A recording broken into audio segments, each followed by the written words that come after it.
I'm still learning this stuff, folks.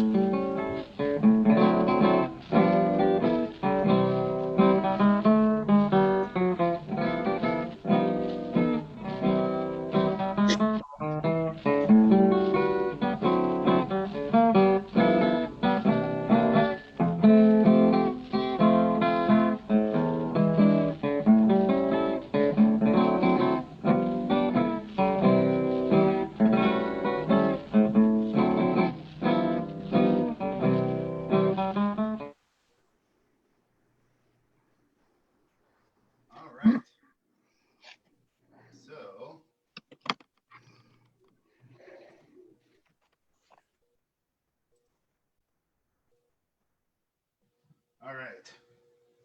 Welcome, everybody, to Poets and Pints National Poetry Month celebration. It's our internet edition. We are streaming also on Facebook Live on our Poets and Pints page. So if for some reason we do hit that 100-person mark and nobody else can join the call, they can still watch. We are coming to you live from somewhere in the Twin Cities of Minnesota. And tonight we are featuring poets. Our featured poets are going to be people who are members of various writing groups from around the Twin Cities. And they will go into what their group is about and how you can join and so on once it's their turn on the docket. So you'll hear from them tonight. We did have one poet who had to back out due to a family emergency. So King October from Mac House will not be joining us tonight. It's unfortunate. I was really looking forward to his set. We did try to get some other member of Mac House going, but they had another event, so they couldn't send another rep to be on our show. So there's no Mac House representative tonight, but we do wish October all the best, and we love Mac House nonetheless. Tonight, we are breaking away from the normal Poets and Pints way we do things. Format, I guess, is the word I'm looking for. Typically, we would do a featured artist, and then we would do a couple open micers, and then we do another feature. But tonight we have 8 features, and also the features are here for a specific reason. So we're going to do all the features first. And then after that, we're going to go into an open mic where people could sign up ahead of time. Now, I think that we'll have more time than the people we have signed up. So I'm going to go through the list of the people who signed up ahead of time, and it will be a randomized order. After that, you can put your name in the chat, and we'll pick from there after that if we have more time at the end. Typically at this show, because it is a 3-hour show, we take a break. We are not going, there's going to be a minimal break from the last feature until I start the open mic. But it won't be as long as it usually is, because this is a format where you can get up and go take a break anytime and you're not going to disturb anybody. So I think we can do it a little differently. Now, if you don't know me, like I said, my name is Tony Plocido. I am the author of some books, Sucker Punch Wisdom, that I did with Jeremy O'Neill and Bill Peck in Kansas City. Also, Aging in Other Side Projects, and Felt This So Many Times. So if you're interested in any of these, you can go to my website, mentalvalley.com. And typically what we do at this show is I would read a poem from a poet you might not know. However, I wrote a poem that I think is very, very well suited for what a lot of people are going through right now with this quarantine business. I mean, we're all quarantined. We're all kind of pissed. And so I wanted to do it because I think it's apropos if you know what's going on. Just checking my notes here. This happens in the live show too. Okay, so all right, so I'm going to read this poem called Sensing, and it's a poem I just wrote. It's about how all 5 of your senses are sort of sparked or not sparked when you're living in isolation like we are right now. It's oh so quiet. I hear to entertain. I can hear the static in the universe, the massless buzz that is bounded across the black and rotates around my ears, or I have listened to too much loud music and now I'm cursed with tinnitus. The oven timer goes off and I'm hungry. I eat to live. Life feeds on life, takes on new meaning in isolation. The bumps on my tongue may have receded. Every flavor feels distant, though the burn is real. Moments pass and the plate empties. I see to learn. I see from a distance. Friends on a screen. The colors are wrong. Faces aren't looking at me. The light isn't reflecting what my memories reflect. The smell is different. The picture of friends in the wood recalls the scent of pine and openness.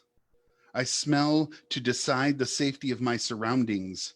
This place is dust and desolation, physically safe, mentally a thunderdome of thought. This scent is free of being. No other being exists here. Touch is the real determination of existence. I feel so that I know I'm not alone.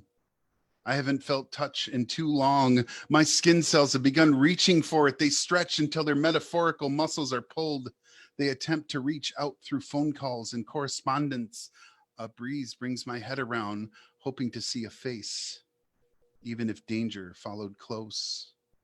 My eyes, my tongue, my nose, my skin, my ears all agree.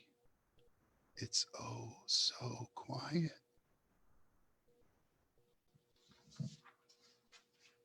All right.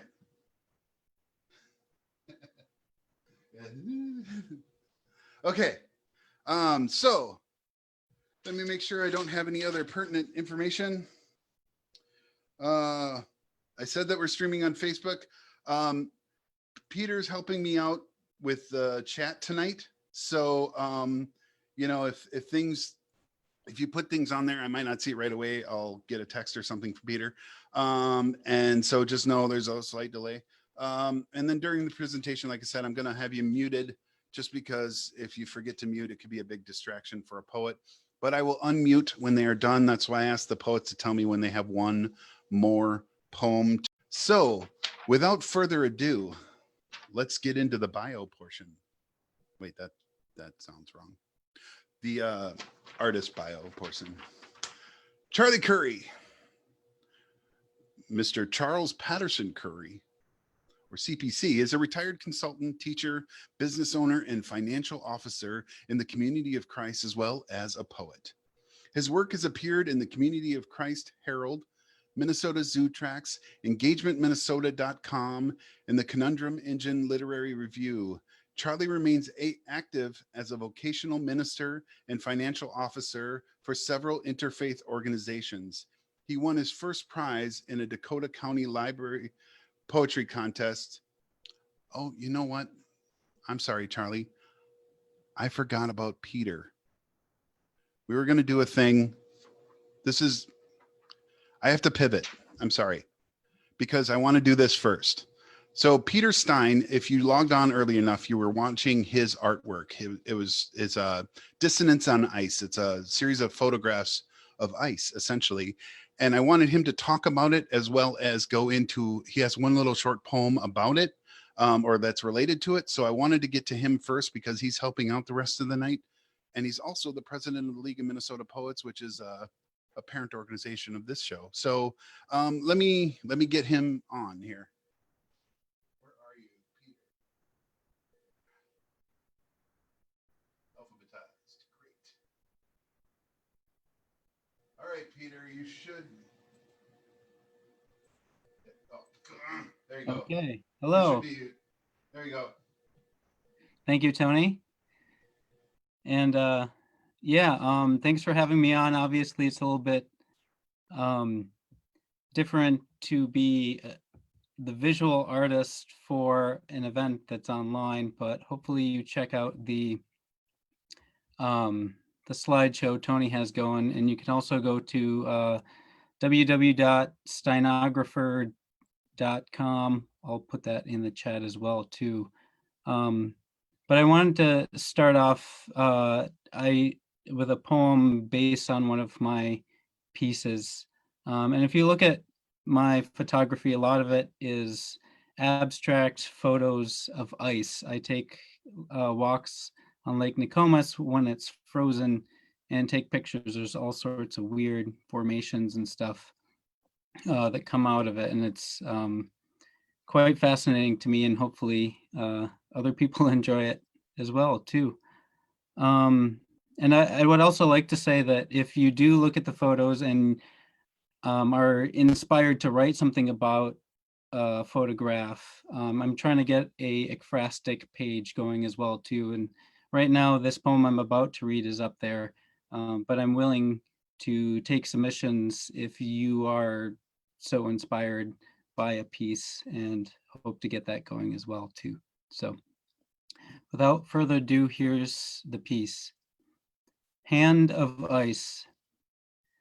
You press your palm against the glass of a frozen lake. The cells in your hand begin to contract like they are squeezing blood from a stone.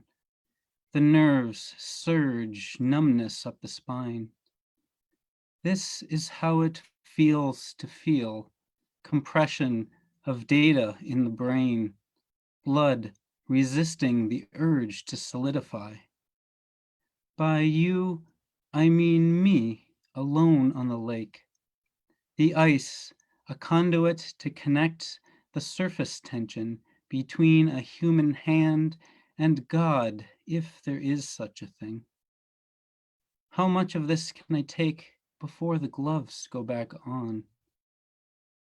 I leave my hand behind to permanently feel this fleeting form for you to find centuries from now.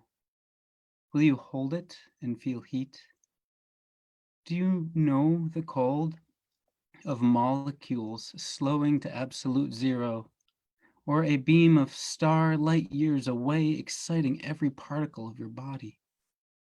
When I lay hands on the ice, I am reminded of this cool abyss and the warmth that pushes back. Thank you.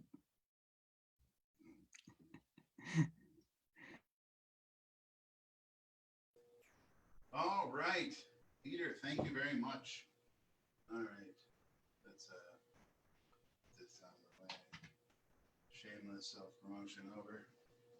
Okay, where was I? Everybody hear me? Thumbs up. Okay. Back to Charles Patterson Curry. He is a retired consultant teacher, business owner, and financial officer in the Community of Christ, as well as a poet. His work has appeared in the Community of Christ Herald, Minnesota Zoo Tracts, and EngageMN.com, and the Conundrum Indian Literary Review. Charlie remains active as a bivocational minister and financial officer for several interfaith organizations. He won first prize in a Dakota County Library Poetry Contest. He is an original member of the Nerve Poets, and he's going to talk to you about them a little bit. And his work can be found in both St. Paul Almanac and the Martin Lake Journal. Charlie is married to Penelope, and they are the parents of 2 grown children and grandparents of 1 exquisite, energetic granddaughter. Let me unmute Charlie.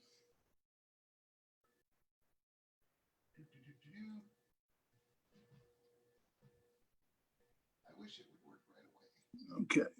Am I there? Oh, shoot. Yes, I think you're there. Okay. All right. And in addition to the granddaughter, we have another grandkid on the way. So it's pretty exciting.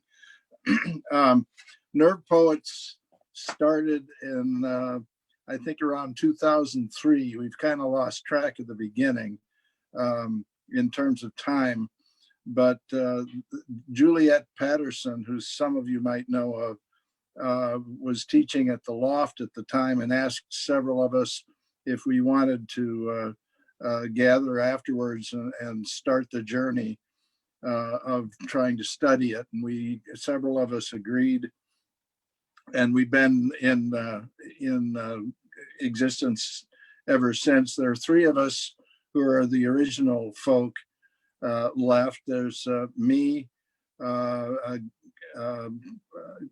Karen Schultz, and Penny Simonson.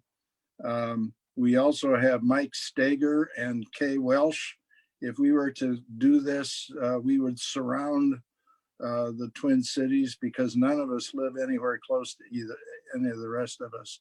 Our poetry we've been working on for a long time, and we know each other fairly well, so we're very easy on each other, and we're pretty tough on the poetry. None of us have styles that are similar. We all write very differently about different subjects and about with different voices, and that's all pretty cool. We were meeting very regularly. We have now dropped back to about every other month. So we're trying to figure out how to do that in this environment. So that's Nerve Poets.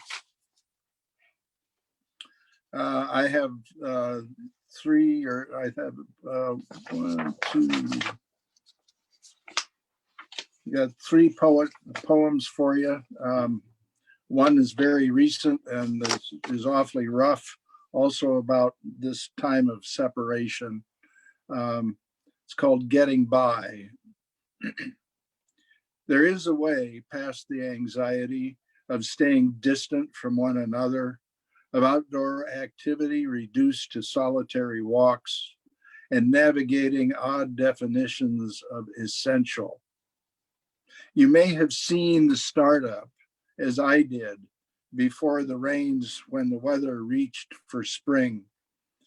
Give every child in every home a box of fat railroad chalk, red, blue, green, yellow, orange, purple, even white. Send them out in small groups, supervised and socially distanced, to cover the sidewalks and driveways with heart after heart. No need for all to be red. Orange works too. Grown-ups are encouraged to help. Draw a long green fish between houses. Give it yellow and red fins. If it has sharp teeth, draw its mouth closed. Write messages of love to everyone, even that old guy who wants no children on his lawn. And this, most important, make a blue line around the whole neighborhood. Be sure to connect the ends. Keep it fresh after rains. Add an occasional hopscotch grid with squares big enough for grown-up feet so they can play too. We are all in this together, inside a blue circle, scribbled by children giddy with joy and chalk. This, this next one is called Stories. A young man is sitting alone on a rock wall that covers the city, that overlooks the city lights far below. An abandoned barn with splayed sides is slowly being drawn into the earth. There is an unopened letter in the street gutter. The address is handwritten. Mirrored in the shining black slabs of the Vietnam Veterans Memorial Wall, a woman traces her finger across a name. An elderly couple sit side by side, reading different sections of the newspaper. They do not speak. A coffee cup sits by itself on a stone wall that is behind a park bench. It is not abandoned. A car is skewed up over the edge of the street. A police cruiser with lights flashing is parked behind it. The car is empty. Near a greenhouse surrounded by weeds and high wild grass, a boy prepares to throw a rock at the glass when he sees someone moving inside. The sign on an overgrown lot reads, "Coming soon." The light is faded and cracked. It has been there for a long time. Next to a stoplight frequented by homeless people, a thin man and a stern-faced woman clean up old signs and trash, filling a large black garbage bag. A yellow warning light blinks from the top of a construction sawhorse. No construction project is nearby. In the grocery store, a woman sits on the floor selecting a sympathy card. 4 young children play tag around her. Broken eggshells lie below an abandoned bird's nest. One of the shells is larger and a different color than the rest.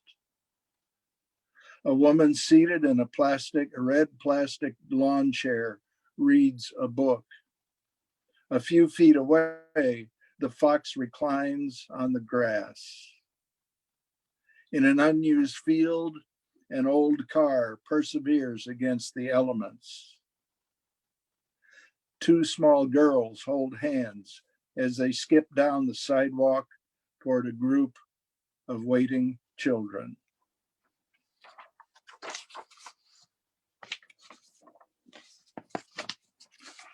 And lastly, yeah, how are we doing on time? I got time for one more, I think. One called Ditches. This is pretty recent. I think Mike Finley posted this without my permission, then begged for it afterwards on one of the cycles, on one of the Facebook pages. Sounds like him. Yeah. He asked later. Ditches. Wild elderberries grew in abundance on the far side of ditches along a dirt road near our Quonset hut. My mother guarded them as they grew, from flat white flower clusters to dark red berries clumped together. She was zealous about it, as if she had planted them herself. At the end of summer, the ditches were dry, dust settled on the road, grasshoppers sang in the grass. The berries ripened and she took us picking, though mostly we stood by the car on the narrow strip of dirt shoulder, between car and ditch, while she crossed to the bushes with her bucket as I watched my younger siblings. The ditch seemed deep and wide to us, a canyon as wide as experience and memory. The narrow strip of graveled shoulder could not hold our interest for long, so she hurried to fill her bucket, move back to the car, drive a bit further, stop, cross the ditch, fill another bucket, until the back seat was full of buckets and us. Back home, the little propane stove, barely wide enough to hold the pots, labored to boil the berries down to a dark red mash. Sweet steam filled the room. The mash poured into a conical sieve lined with muslin and left overnight to drip into a large pan. The next day, more boiling, this time with sugar and lemon. Row upon row of bell jars anticipated hot, unsettled jelly. A filled jar received paraffin poured on top, then a rubber gasket and a flat lid cranked down by a threaded band. On the far side of my mind, I see the narrow strip of dirt on which we stood, the bright ditch filled with crisping grasses. The dust of summer settled there. The sheer hard work of it, picking, cooking, waiting, pouring, sealing, and the quiet gift of each jar opened, spooned out, spread on toast.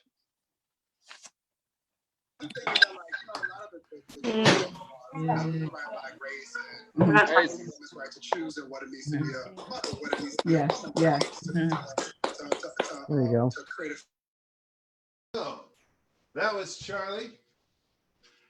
I'm not gonna, oh, let me move the thing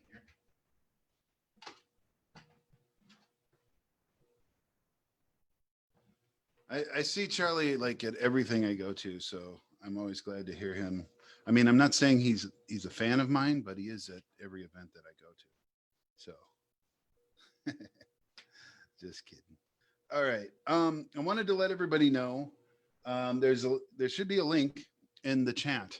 We are selling Poets and Pints t-shirts, and all of the money that we are getting from those as profit, we are then giving over to the League of Minnesota Poets to one, pay for this Zoom, because they are the ones who are sponsoring this Zoom tonight, and also to keep programs going. So buy yourself a t-shirt. They're really nice. We have them on sale until May 8th. They're $20 plus shipping, and I think they look nice. And then, you'll be advertising for Poets and Pints, which would be really sweet. So on to our next poet. Next up, we have La Poetress. She's Texas-born, Southern Minnesota raised, Zicana through and through. I hope I said that right. You can correct me when you get on. La Poetress intersects and celebrates duty with desire, internal wars and with peace and joy. And let me try that again. Internal wars with peace and loss with joy. It is in this voice that she invokes and evokes the inherent memories of ceremonies, dancing, and drumming with the ancient ones. She keeps the humbleness and the rawness and the authenticity in her spoken word.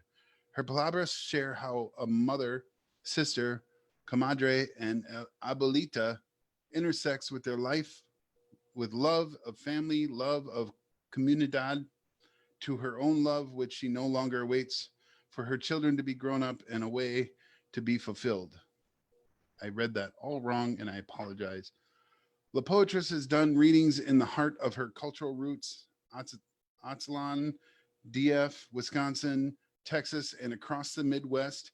Everybody, please welcome La Poetress. Let me find you. Which one are you? I knew this was going to be a problem.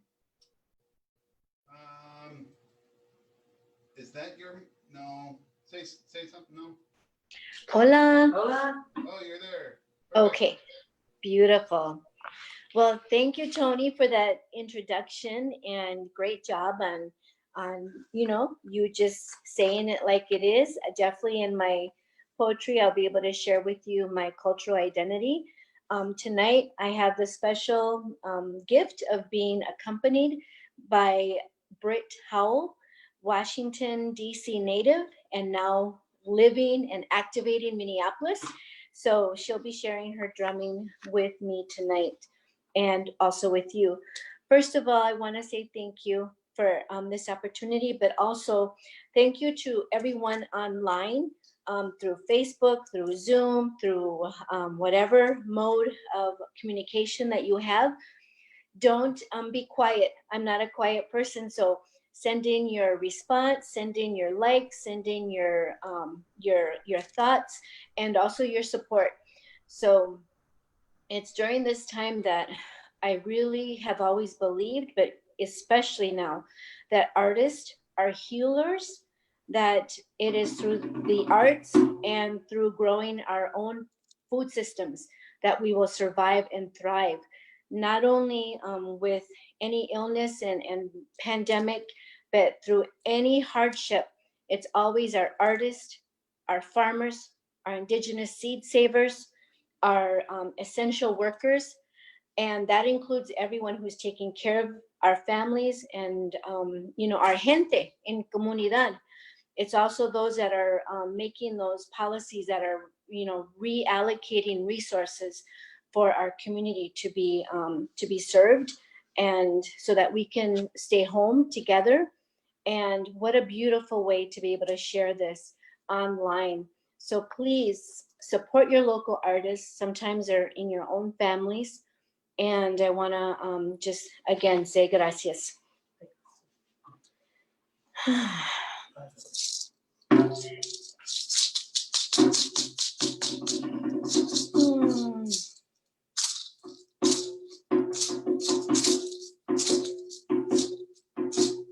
Guadalupe Tonancy, ese madre mía. Guadalupe Tonancy,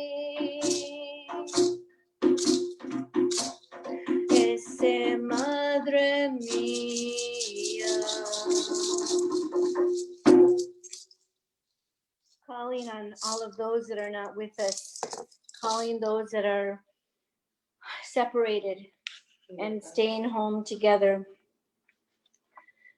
calling on our abuelitos and abuelitas and mis bisabuelos.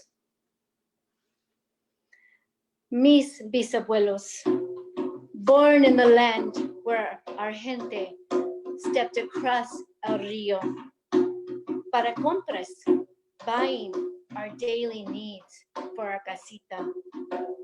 There were no toll bridges to walk across to your mama's house. Born of this land where we could speak both English, Spanish, and Nahuatl. This is where home was. No, this is where home is. Toll bridges were of a foreign land. Matamoros sidewalks cross over the streets, and those streets are the veins to my familia's house. Our familia has deep roots in the southern lands, where I see my reflection in the faces of those around me, where I hear my palabras, Chicana, Mexicana, India, Indígena. Those are on the mother tongue of those around me. The sun warms my face as I visit with my father's abuelita in the cement 2-story flat. One would have thought it was barren. For us, it was everything. This is where she dreamed of her son, Gil, my abuelito, of having a familia far from her, having a dream of the other side. When she walked across the rio, she was walking to and from La Tienda, to and from Tia Rosita's house, to and from La Iglesia, for everything.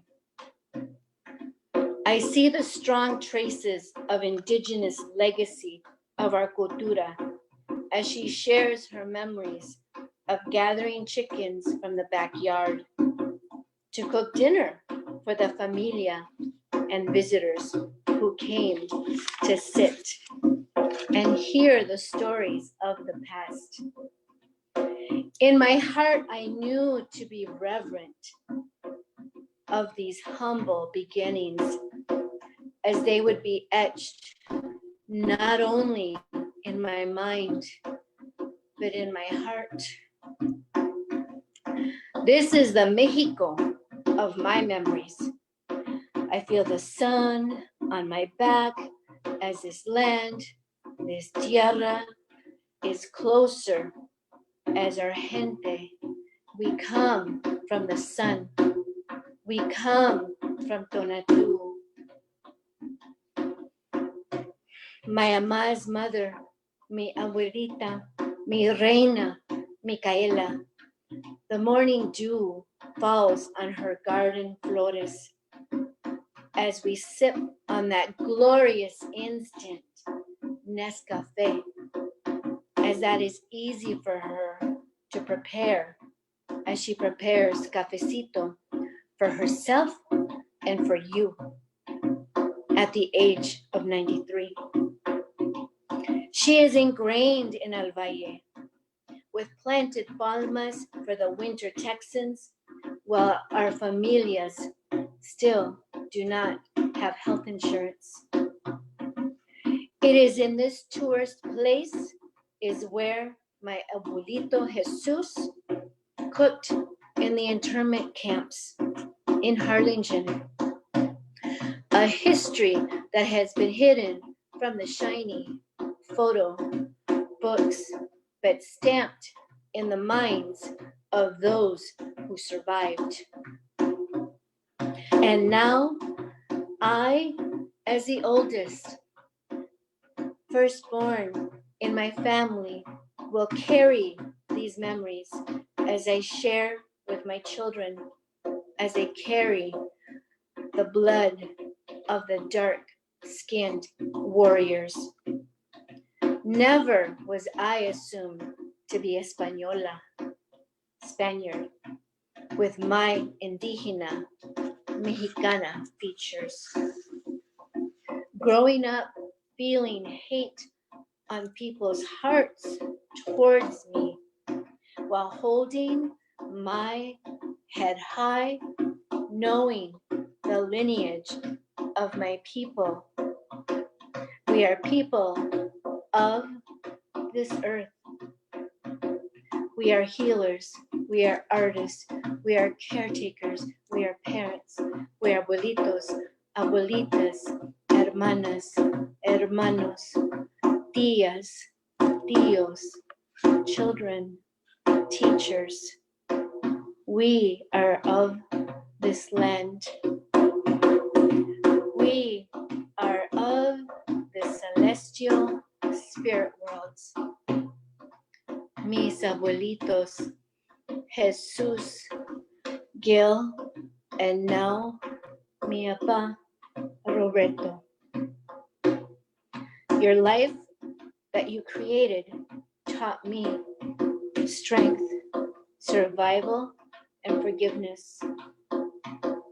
I have learned surviving and thriving through the pain and the trauma of the world means that the painful times are but a stepping stone in my life, not the toll bridge. Senpai Suchi will create the path to guide you home to me, to us, to our familias.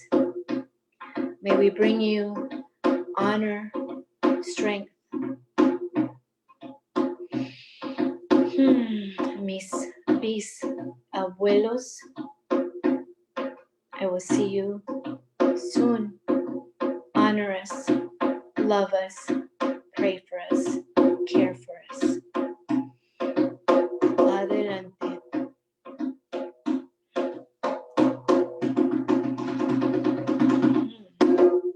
Oh.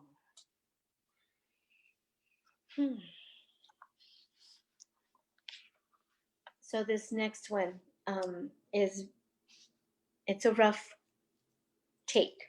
We're gonna go with this. I'm gonna share this with you, and it'll evolve. And the next time that we see each other, I may share it with you with a little bit more of my heart. Otherwise, it may be tucked away for another 2 years. So, again, gracias, Britt.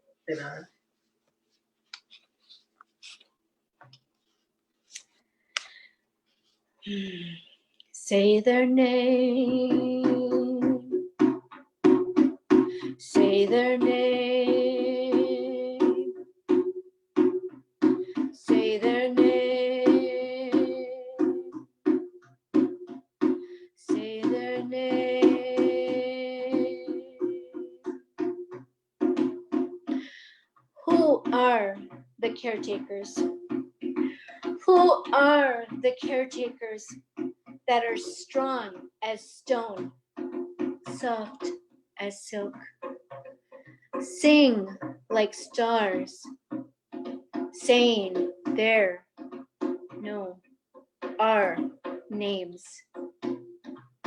As the abuelitas pray to the saints. Who are these caretakers? They are salty as tart, sassy as smart, souls deeply planted in Tonantzin.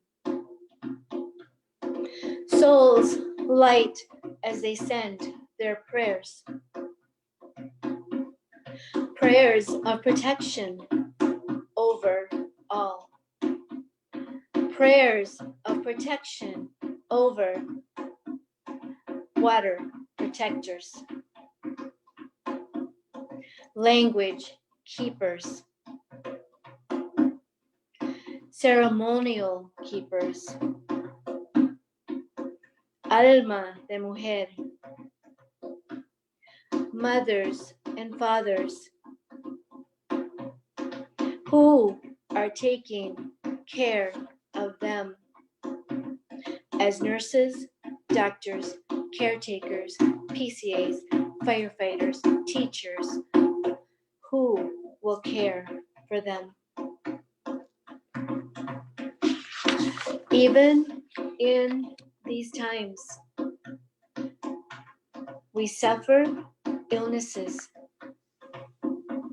of isolation, loneliness, violence, homelessness, abandonment, abuse, termination.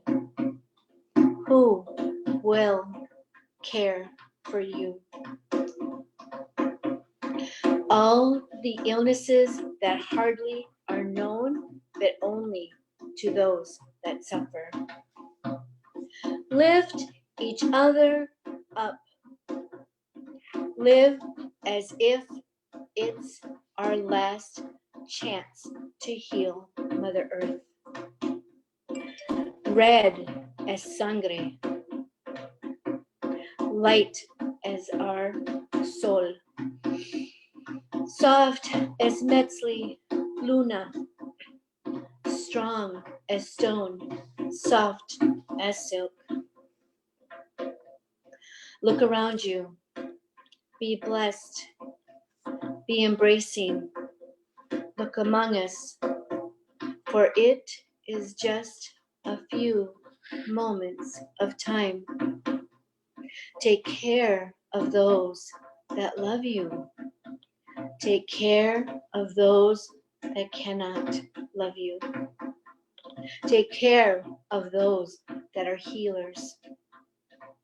Take care of those who cannot take care of themselves. Artists as healers, farmers as healers, water protectors. Honor Mother Earth, and she will take care of you.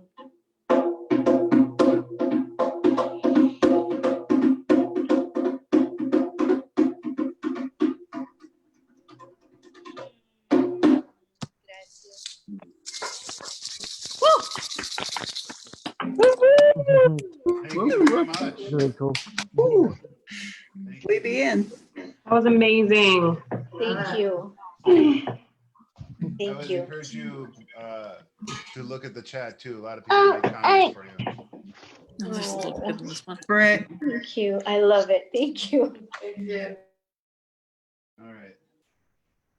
Oh, sorry, I muted you. I'm sorry. Okay. All right. Here we are. I want to say, because I forgot to say, that this show, Poets and Pints, is being put on by. Ooh, hold on. Why is it?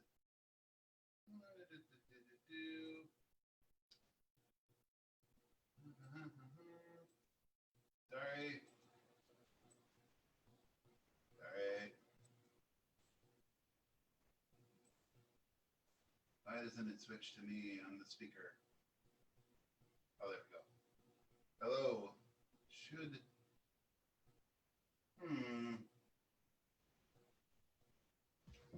All right. Well, I don't care. Although, what is everybody seeing? Are they seeing me? Thumbs up? Or are they still seeing? Okay. Okay. Good. Because I'm still seeing her feed that she just had, but that doesn't matter. Okay. Oh, I was going to say that we are put on by Cracked Walnut, which is a local chapter of the League of Minnesota Poets. There are two Twin Cities chapters. Cracked Walnut is one of them. Mississippi Valley is another one. They're more geared towards writing, and we're more geared towards putting on performances and workshops. So look us up.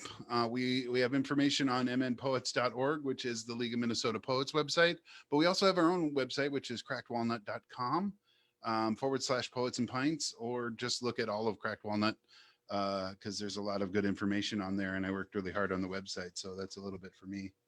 All right, coming up next is somebody who's been coming to Poets and Pints for quite a while, and I'm very excited to finally have her on the show.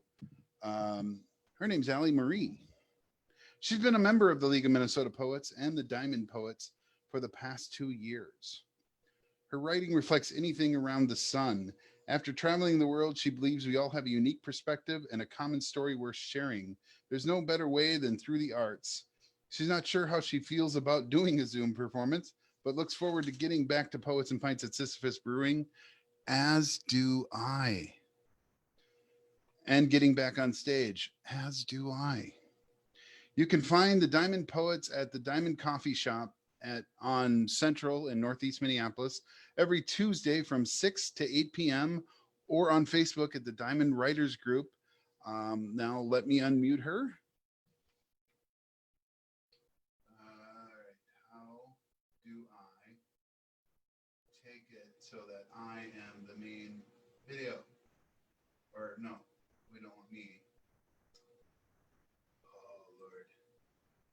I need to work a lot of this stuff up. All right, can you hear me? I can hear you now. And look, you are the main video. That's what I wanted. All right. Tell us a little bit about your group and then give us some poetry, lady. It's good to see you. Yeah, so the Diamond Poets, we meet every Tuesday night. All are welcome to come and join us. We have a safe space, and we get together every single week from 6 to 8 p.m. To do some writing exercises. So you don't have to have anything written before you come. We take turns bringing in different prompts, and we take anywhere from 10 to 15 minutes. We write about the prompt, and then we go around and share that writing with each other. We tend to discuss all different types of topics. So it really depends on the group that's there, and each week can be completely different. We all have very different styles of writing, and that makes it fun, and that helps us to grow together. But we're always looking for new people who want to come and join. So hopefully when this is all over, we'll see some of your faces. Feel free to stop by any Tuesday night from 6 to 8. And then you can also find us on Facebook. Our group is the Diamond Writers Group. All right. With all the shit going on in the world, I wanted to start with a reflection. This first poem is Trying to Pray Again. Trying to calm my thoughts, long enough to formulate one, trying to find meaning amidst the chaos of this unrelenting and unforgiving world. Trying to find some semblance of that innocent beauty that surrounded me as a child, or so I believed, and must still to this day. The subject has been altered, but the objective remains the same, devoutly yearning purely for love and peace, I pray. It's really sad and infuriating, some of the things I've been seeing in the news about all the racism due to COVID-19, really bringing to light the flaws in our society that have always been there. But I also see communities coming together and helping each other. And now more than ever, we need to focus on what makes us human, as we are all in this together, and we really need to be. This poem is called Light Shared. They say we can all be traced back to Africa, that thousands of years of evolution, the parting of the seas, creating separate shores, shifting tectonic plates, and innumerable natural disasters scattered us, changed our tongues, drastically altered our sensibilities, but not our sense. Sociologists and politicians may claim the distance between us is further than ever, but up from the deepest fathoms of the sea, with which none of us can yet comprehend, there is a light I see in a stranger's eye, which reassures me that indeed we are slowly drifting back together. That is, as easily as I say we are divided, you understood we meant all of us. And isn't that a start, striving toward humanity, that sensation, that tingling of atoms dancing and colliding, fluttering in my gut and pumping my heart were the very same inside my mother, in the sea and the rain, hydrogen, oxygen, carbon building blocks of stardust scattered and reforming, creating all of us. Just as the river flows toward the sea, I bleed into this ground nourishment for a million bright tomorrows. This is untitled. I think I've heard these words before, in another place, on another shore. They meant so little in those days, amongst the noise, another phrase. And now here I sit in the sweltering sun, pondering all I might have done if I had stuck to my own path and just ignored when others laughed, if I had opened my ears years ago and knew then what now I know. So this next poem I wrote actually on one of the retreats for the League of Minnesota Poets. And this is just for all of us slowing down and focusing on what really matters to us in these uncertain times. It's called Lily. A lily pad anchors herself, floats on the waves, listens to the ripples, supports the frogs and insects, blooms bright, brilliant white, brings peace to all. I am trying to listen, but there are so many things trying to distract me, begging for my attention. The lily pad asks nothing of me. I discuss with my own mind why I struggle to find serenity, and the lily pad laughs, knowing very well that she is right under my nose. If I could only allow myself to hear, or was it see? My senses tend to run away with me.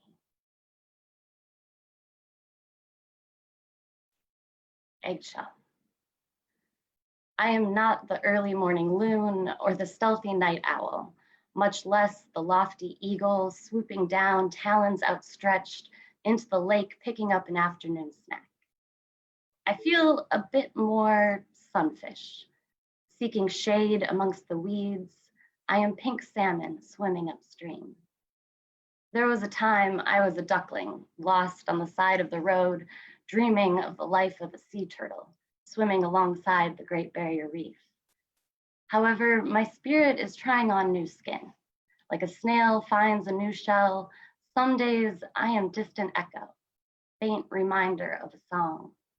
Some days I am howl at the moon, excited whimpers amongst the pack.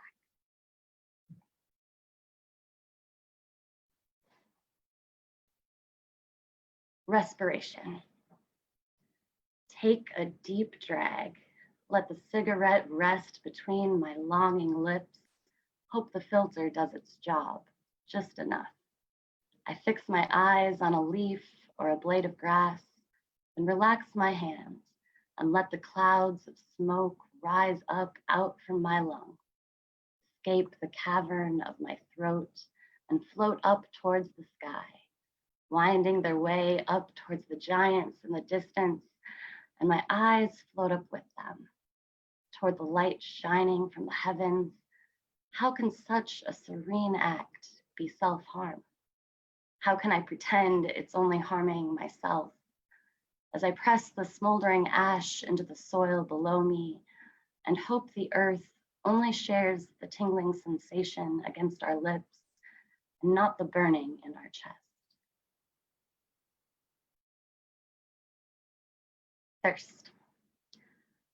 I wish I had the words to exemplify the way you would make me feel, letting their delicious melody drip from the tip of my tongue to ink blot smear turn blossoming margin doodles. As I fumble to express how you find ways to quench what I had yet to begin to thirst for. But then, such is the way that time sometimes interrupts itself. I watch a chrysalis outside my window glimmer in the frost, and I cannot remember what butterflies feel like, or if I could pin down some future dream, I wouldn't dare to venture.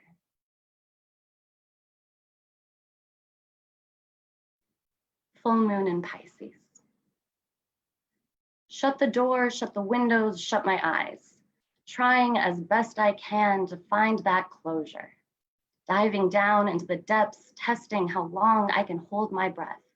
My ears pop from the pressure, the weight of oceans pressing in on all sides, the mysteries of the darkness revealed as I catch a quick glimpse of another world.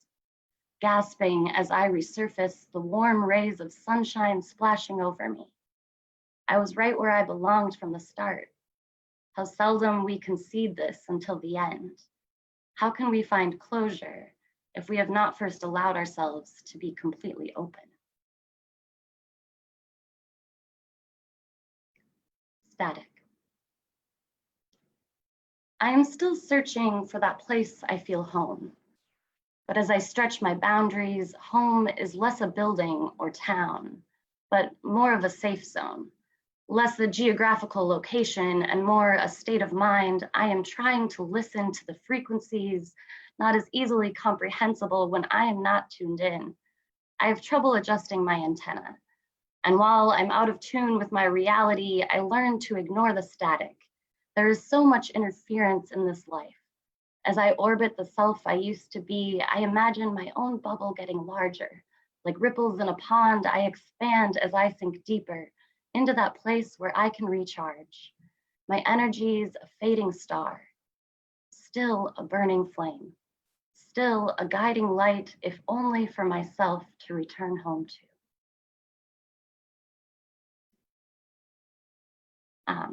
So this next poem is going to be my last poem. So many of us are struggling right now, either with being busier than ever and struggling to slow down, or with being forced to slow down and not sure if we're doing enough to help others while we're just sitting at home. This next poem I wrote during a difficult time a couple years ago, and I was trying to rebuild the person that I needed to be. It's called Waves. It's all rhythm, it's all waves. Sound waves, heat waves, light waves, microwaves. Atoms spinning, electrons crashing, and all around us the air is shaking. From your speaking, your breathing, your being. It's not nerves or withdrawal, but something starting ever so small. And it's the earth in motion, spiraling around the pulsating sun, propelling us all through this shaking space. Steam rising from my cup, pressing on the table. An ant can push over a tree deep in the wood, and one bulb burns out the whole string of lights. We are all connected too in some way. I am calmed by thy vibrations as often as they energize. So when I worry that I am not stable enough, I am shaking with laughter, because for as far back as time, motion is all my molecules remember. That was so good. Thank you, We're appearing here. Alli. Thank you, Alli. Yeah, thank you guys for listening. Send in a little thing at the end. Beautiful. Stop it. Alli was kind enough to mention in her bio that about Sisyphus, and I want to mention Sisyphus one more time because Sisyphus is our home. It's where we do our show. Sisyphus Brewing, 704 Ontario, right behind Dunwoody. If you've never been there, you could go there now. Well, not now, but tomorrow. They are doing curbside delivery. They're not paying me to say this. I'm saying this because I love them. So if you go on their website, you can order whatever you want from their beer menu and then tell them what time you're going to show up and they'll bring it out to your car. You pay online. It works really well. And continue to support Sisyphus because I want them to be there when this whole hoorah is over. Now, speaking of venues, this next artist, Shannon Fletcher, aka St. Jean, is from Air, and I feel bad for Air because they lost their venue in this madness. Honey was a great venue. I just did an event there in February to mock Valentine's Day, and it was a lot of fun. And Honey is closed for good, as well as Ginger Hop, which was upstairs. And so If anybody has any ideas for a good venue where you can do music and poetry and art all in one night, and have the libations flowing, Honey was perfect. If you can think of another perfect place for Air to have a home, make sure you let Shannon know, or Hannah, or Aaron, or anybody else you know that's involved with Air. Those three I just know are on the Zoom right now. So without further ado, let me read her bio here.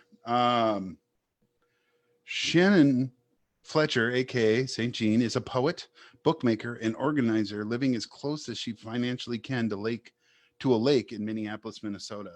She's the co-founder and brand witch of a Twin Cities art collective called Air, which is spelled ERR, and I believe their Facebook is Air Minneapolis MPLS. She likes to drink gin, pet dogs, and write poems for the moon. Her website is ste-jean.tumblr.com. Let me find her and unmute her. There she is. Shannon, say Hello. hi to everybody. Hi, thank you all for being here. Hope everyone's well. Thank you for being here. All right. Somber as it is, yes, I'm here to represent Aaron, and we're going through a tough time. We just lost our venue. We freaking loved Honey. Honey is the perfect weird underground arts cavern, and I've made so many memories there over the years, and yeah, it's a big bummer. So we're on the hunt for a new venue. Air is not dead, and you should follow us on Facebook, ERRMPLS, and we're the same. That's also our handle on Instagram. We have plans to do a Zoom air on air the second Wednesday of the second Wednesday of May, which would have been our regular time slot at Honey. Air is an artist collective pretty focused on up and coming artists in the local Twin Cities area. We have published books in the past, lots of anthology work with our artists, and we just kind of throw art parties, and it's a good time. Yeah, okay. I'm gonna start my timer. I don't want to go over. Yeah, so I'm in a weird spot as a writer. I published my first solo book a couple years ago, and it was about salt, and I did a lot of research. Oh yeah, thanks, Tony. I brought some books too. It was about salt. I did a bunch of research about salt because I was a salty ex-girlfriend, and it was a breakup book. And right before all this shit happened, I was like researching sugar because I wanted to write the sort of opposite volume about a more happy, abundant time in my life that was all about sugar. And there's so much irony. Like, first of all, the history of sugar is dark, so much darker than the history of salt. And the book was supposed to be pleasant and not like, it's been weird. And then of course now we're entering this time of not necessarily abundance, not necessarily love and sweetness. And yeah, it's been weird, but I'm kind of gonna shape my set around those two works, and my kind of me pivoting from one end of that spectrum to the other, of like being salty and angry with someone versus being like in love with life and a person and just feeling abundant. This also is a very like intimate setting. I'm in my room today, my bedroom. So I thought it would be fun to read some like kind of sappy love poems that fit that theme. All right, I'm gonna get started. My first piece is called The Filmmaker Asleep. I love you. Slow, you breathe. Barrel-chested shelter. Shelterer from weathers and fictions seen only for a moment. They flutter under the lids, furled and reeled by your celluloid-spun mind. If only I were there. I do not want to be cold. I'm trying. Just to warn you, I'm a bit of a hoarder. But I'll keep the edit room floor clean. I'm ready to say it. And I'm not ready. You mumble these dreams. I promise I'll guard each like my own. Every word you will ever almost say. Your orphans, your nothings, your please understands, and the never minds. They sigh heavy in your greasy paper lungs. Babe, even your unpopped kernels are gold. If only you knew, I lose sleep over that kind of garbage. I remember which closet, which shoebox it's in. I'm ready to say it. You want a wider angle lens for your camera, a few more popcorn munchers at the altar. I want to know just how cold it gets in your room at night, to rustle in the drifts of lightly salted fluff. I want to measure winter's gradient from the bed's edge to yours. If only I were there. I don't want to be cold. I'm trying. I'm ready to say it. And I'm not ready. Thank you. This next one, and these are in like chronological order of like different people I was in love with. The next one is called A Pretty New Thing. It was new love. A pretty new thing. Though tougher in bud form, the roses will bloom. Born to blush, born to open, their softness is new. Tender gamblers with thorny chances and armaments few, given sun and a home, the roses will bloom. The roses won't bloom because you said they could, because you placed them in the bloom box, because you labeled them accordingly. The roses don't give a fuck about symbolic hierarchy, emotional compartmentalization, or your electronic label maker. The roses will bloom because they're roses. The roses will bloom and the universe will expand, as will we.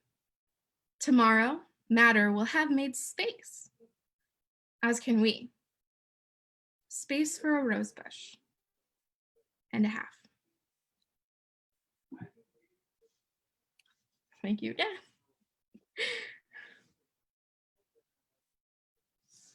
This is that same relationship, but later. It's called I Carry You.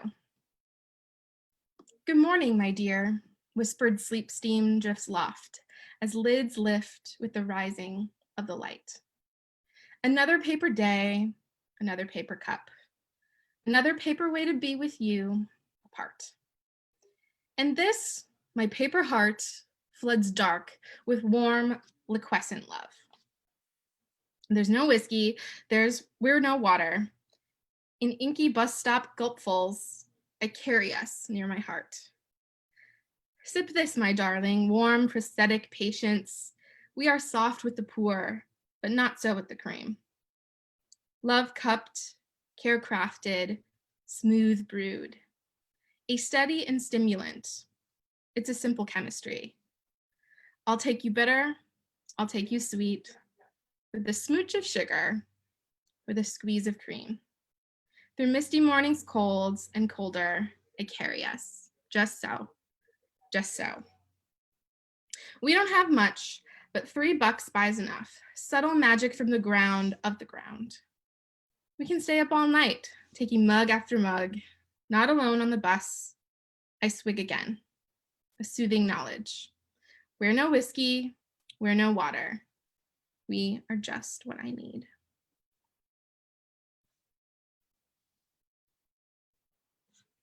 All right, this one is from that first collection. It's called Here Lies Salt. I still have more copies. Maybe I'll drop my info in the Facebook group if you are interested in one. They're very handmade. Like this is hand cut, hand painted. I used a inkjet printer to print them, but it's like super hand done. This is the intro to the book. Intro. I'm the heat here. I'm the sting. I'm the honeymoon, the brimstone rune, the copper and the rust. My moonlids glitter with ultralight dust. I'm the lusting devil, I'm the lifting lord. I'm the beaten, the beating, the heart of the heart. I am the mother of mothers, the churning primordial blue. I'm the icy witch's watchtower and its killer view. I'm the Sphinx and the Janus. I am Joni in the sky. I'm the lowest of the low. I'm the highest of the high. I'm the drunkard of your secrets, connoisseur of all your faults. I'm your ex looking back. I'm a pillar of salt.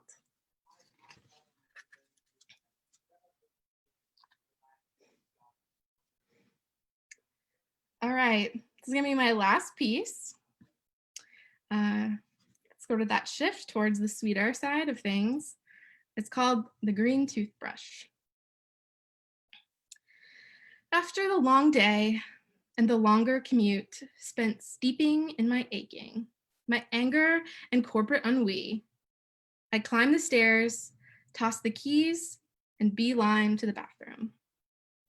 I release what I don't need, all the whys, and the what the hell am I doing here's. I tell myself, this is just the world now, mostly waste. I tell myself this kind of pain is normal. It feels like it will never end, but it does. And when it does, I open my eyes and there, quiet in the corner, on the cabinet's head, the green toothbrush leans in its glass. I see it and the room fills with a warmer evening light. And I fill with new ability to finish my business and reconsider existence. The day may be waste, but tonight, in the smallest bathroom in North America, the gorgeous owner of the green toothbrush and I will crowd the sink and gaze ocean deep into each other's eyes while we brush our teeth. Thank you so much. This was fun, this was weird, it was fun. I'm doing a haiku of the day challenge. You can follow me at ste.geanne, and I'll drop a bunch of stuff and links in the event. Thanks so much. Thank you, Tony. Wait, Shannon. Shannon. Thank you. Can you still hear me, Shannon? I can. Hi. Do you have any of the writers group books from an air night where you could read one of those stories real fast? Oh yeah. Give me a second. I want to hear one. We're gonna get a little taste of air.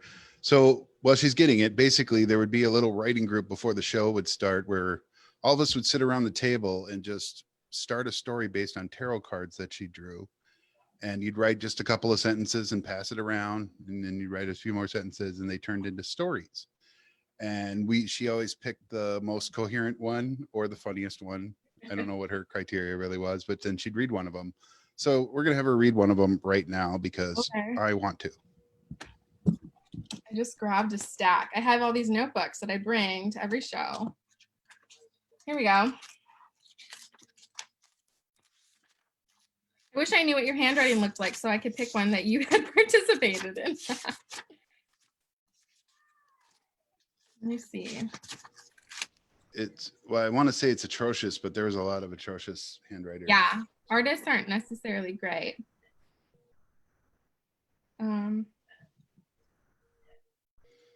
All right, I got one.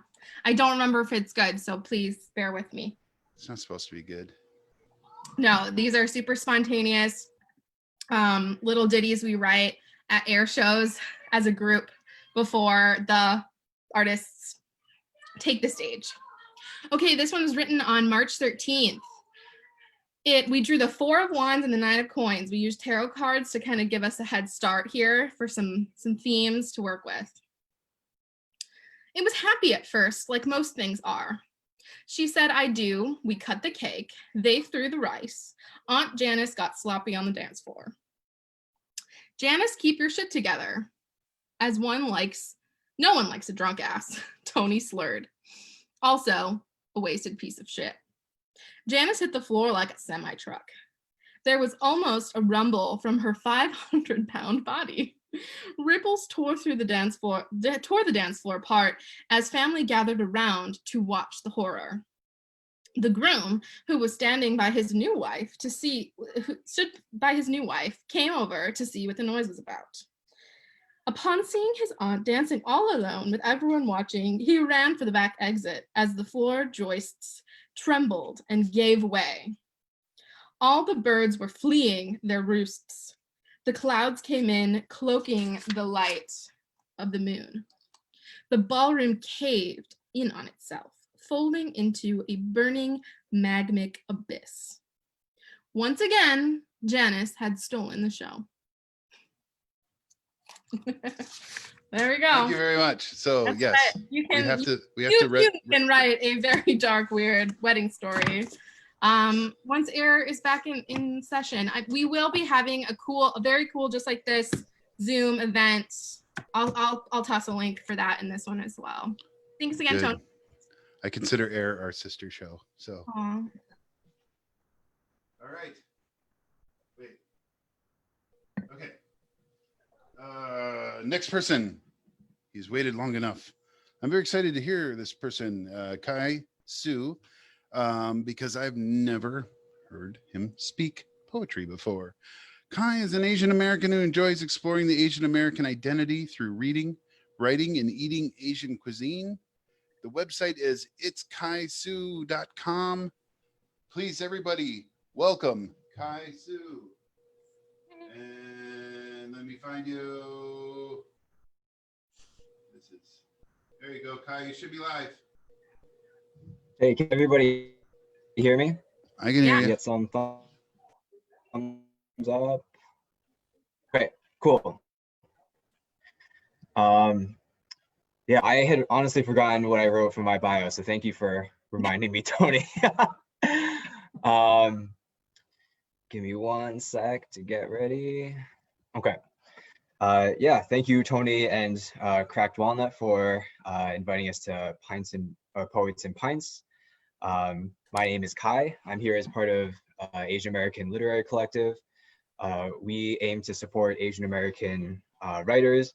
We typically meet every other weekend at Hosmer Library. If that's not available, sometimes we meet in my apartments. So we're a small group, we're pretty intimate. You can visit our website, asamliterarycollective.com. And our Facebook page is at, if you search Asian American Literary Collective, you can find us as well. Yeah, we are also have been going on a bit of a break. Life kind of happened to a lot of us as the organizers, but we are planning on meeting again in the future. This first poem I wrote was when I was going through a lot of personal growth and had at the same time been like putting a lot of pressure on myself to grow and also like being really critical of myself. And I think it might be relevant for people who are kind of experiencing that pressure to be productive right now. So it's called Consider the Diamond, Part 1. Only when a diamond has been cut to expose to the world its inner brilliance can it be admired. Until then, it's a rock. Part 2. Before the pressure, before the heat, when it is still carbon, buried 100 miles beneath the surface, did it want to be loved for its future brilliance? Part 3. Coal is useful, but diamonds are beloved. Part 4. Schrodinger's carbon. It is both a future diamond and hot air.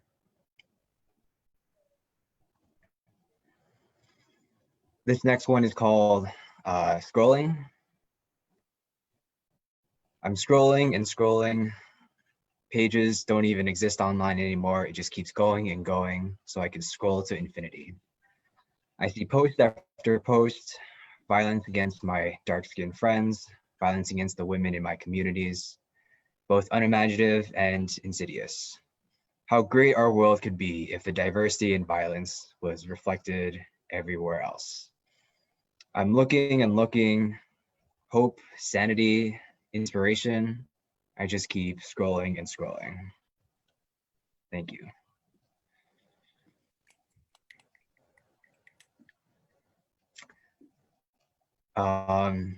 This third one is called, What Does My Salvation Look Like?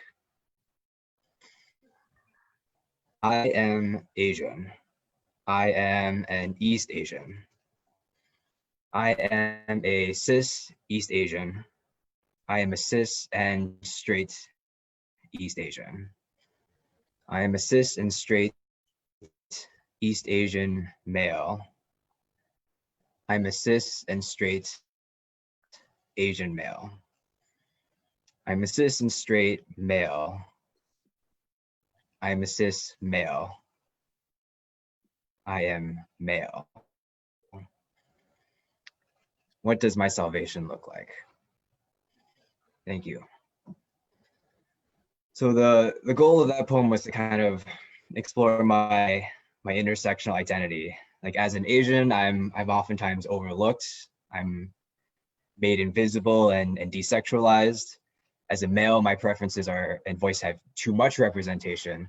And many men before me have committed a lot of acts of sexual violence. So how do I take up more space and less space? What does navigating my sexuality look like? So this poem was kind of like exploring these identities and looking through these things and kind of hoping to, I guess, jumpstart some what that would look like.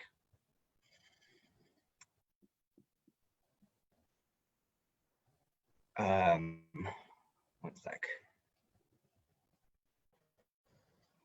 This is my last poem.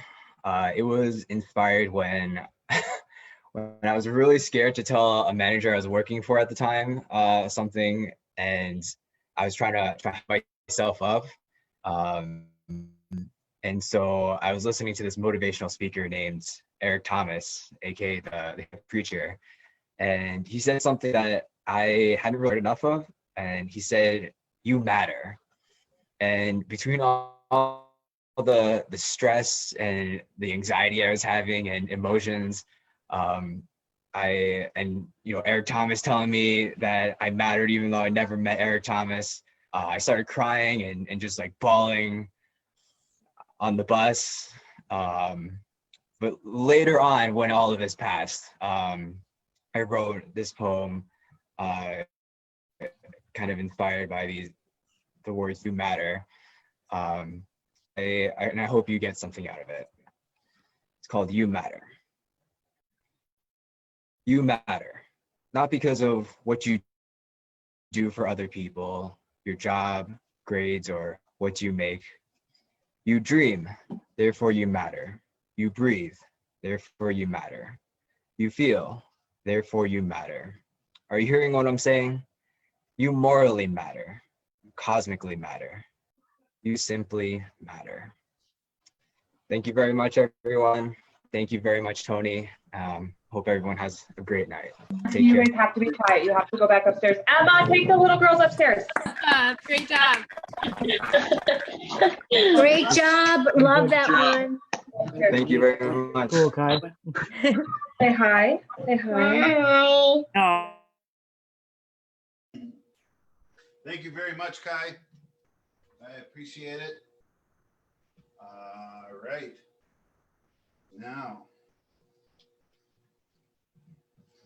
Now this person is a friend of mine. Not that, others are enemies or anything, but, we actually hang out now and again and do stuff. So I'm very excited that she's on my show. Her name is Jessi Marie. Jessi Marie is a Minneapolis poet, originally from the UP of Michigan. As a child, Jessi was in the foster care system in Detroit and was adopted at the age of 7. However, this did not create a fairy tale ending. To pay for college, Jessi joined the Army National Guard and found herself deployed to Iraq in 2005. In 2011, Jessi became a mother for the first time, and this broke open some deep wounds that needed tending to. Jessi states that motherhood has saved her life and gave her new purpose. Through it all, Jessi leaned on poetry as a coping mechanism and a way to tell her story, to create awareness and cultivate healing. Jessi is an advocate for mental health, veterans, and self-care. She is a member of the Warrior Writers and the League of Minnesota Poets. Jessi's work can be seen in several anthologies, most recently the 2019 Veterans Voices Awardee, and in March 2020 had the honor of being published in Rocked by the Waters, an anthology of poetry about motherhood. And about motherhood, and her Instagram is Jessi Marie_poetry. I just realized that I was blocking my own view. God, I'll get used to this someday. Hi, Jessi. Go ahead. Thanks. Hi. Can you hear me okay? Yeah. All right, so I'm momming it right now, and you might hear some noise in the background. I'm not gonna, not say that there's not gonna be noise, because there might be. This is one of them. 8 years old, almost 9. Okay, go back over there. My first poem is gonna be one that was just recently published. Rocked by the Waters can be found at itascabooks.com. And the editors are well-known. Margaret Haas and Athena Kilgard are the editors, and there are just some wonderful poems in this book, and I'm really proud to be a part of this collection.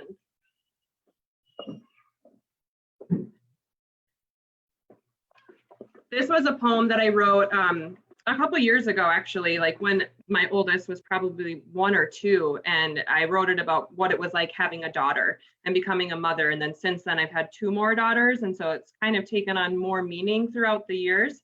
It wasn't anything that I was ever going to share, and I was brave enough to share it, and this is the poem that won me the 2019 Veterans Voices Awards as well. It was titled, My Daughter, My Hero.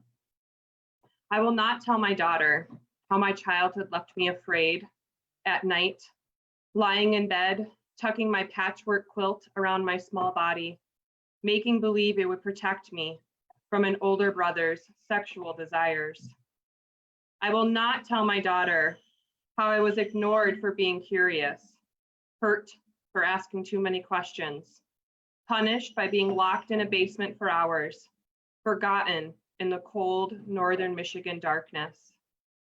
I will not tell my daughter about my sadness to have a biological mother who had addictions stronger than her ability to care for my sister and I, or that being adopted didn't mean becoming part of a loving family. I will not tell my daughter how I joined the Army as a means to get away, but being in the Army was both a blessing and a curse, an opportunity to be seen while trying to stay hidden behind the camouflage. I will not tell my daughter how terrified I was of becoming her mother, worried of making similar mistakes, staying awake at night, reading every parenting book, rubbing my growing belly, and praying I would get it right. I will not tell my daughter these things that left me feeling broken inside. I will not tell her until the time is right.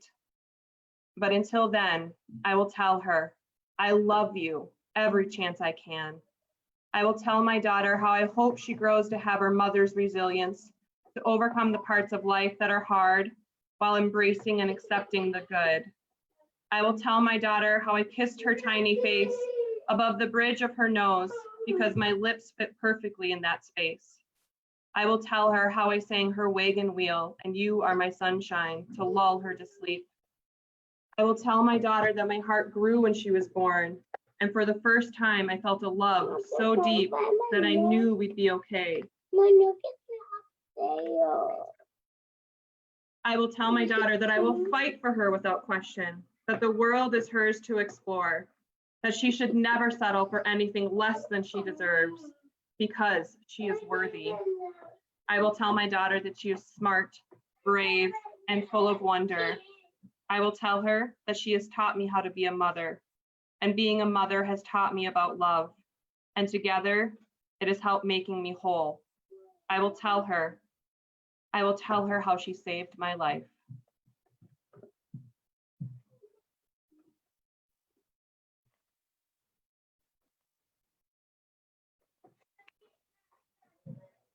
So as Tony said, I'm a part of Warrior Writers. It's a veterans writing group. We're hosting all of our stuff online right now, but we usually meet the third Saturday at the Loft in downtown Minneapolis. So if you're a veteran and you're interested in joining Warrior Writers, I know Ray, another Warrior Writers, is on. Hi, Ray. It's just a great outlet for veterans to be able to tell their stories. Veterans sometimes like to have that conciseness that poetry provides. And it's just been a great group, and I've met some really wonderful, amazing people through it, and I'm proud to be a part of it here. So this is a story about what it was like my first relationship after I came home from Iraq, with also a fellow veteran who had PTSD but wasn't working on healing through it at that time. Can you bring them downstairs if I can, please? And then, oh, you found it. Okay, it's called Post-Traumatic Relationship.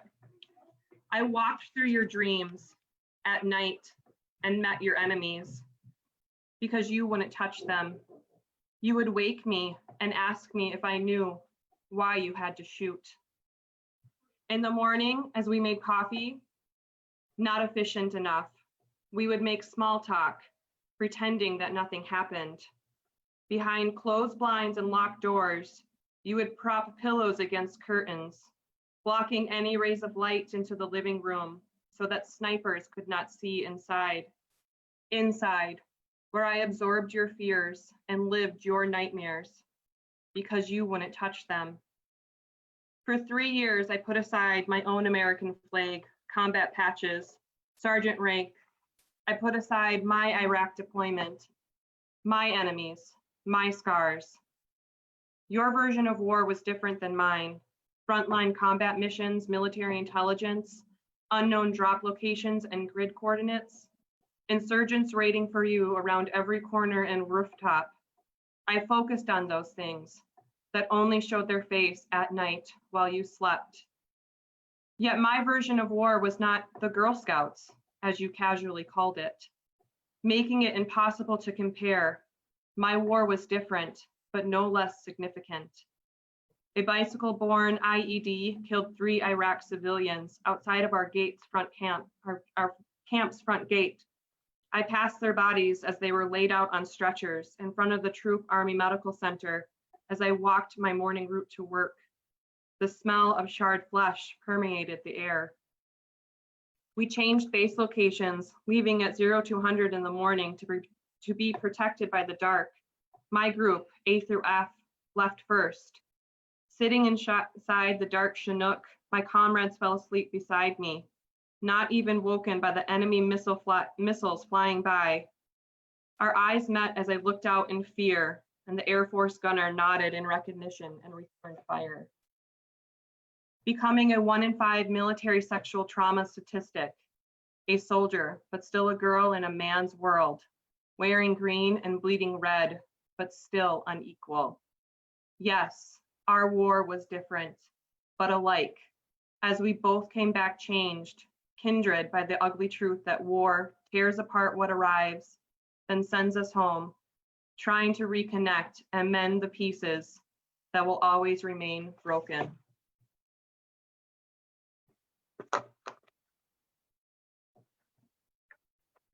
My next one is a poem I wrote last week because I was thinking about what it's like right now to be a child in a home where you can't escape from, right? Because I had that kind of home growing up, and school was my escape. And I work in mental health, and our crisis line calls are just increasing by the thousands, really. And I just feel so much for those kids that are in homes that can't escape. And so this was a poem that just made me think about a childhood experience that I had, and it's called Hunger. Growing up, my adopted mother tried every diet. Only lemon water, take these pills, only meat, no carbs, only air, nothing. Hatred dismissed her hunger. The way she felt about herself became evident to me. As she served my dinner, she'd pinch my 8-year-old waist, saying I ate as if I had the appetite of a trucker. The mashed potato sat heavy in my throat as I sat at the dining room table and choked on my tears. Years later, to control feelings of unworthiness, trying to shrink my too muchness, I tried binging, purging, not eating, over-exercising. Nothing felt right, except internalizing everything she said and using her words against myself. There was comfort there. For years, I could not eat mashed potatoes, claiming I did not like them. For years, I stuffed down feelings, words, emotions. Then in college, I studied nutrition and health. I learned to fuel my body, enjoy ice cream without regret, to run not as punishment, but for joy. I learned that all bodies are beautiful and shame has no place. Then I too became a mother. I have to work extra hard because I do not want her words to come out of my mouth. A few weeks ago, my darling 5-year-old daughter watched me dress. She asked me if I was fat and what those lumpy things were on my legs. I said, sweetheart, I am not fat. I am strong. I am healthy. I carried 3 darling babies and my body has changed. And those lumpy things, that's called cellulite. Everyone has it. I am not fat. I am beautiful. You are beautiful. We are all beautiful, no matter our shape or size. She repeated, I am beautiful. You are beautiful, no matter our shape or size. And I believed it. Most importantly, she believes it too.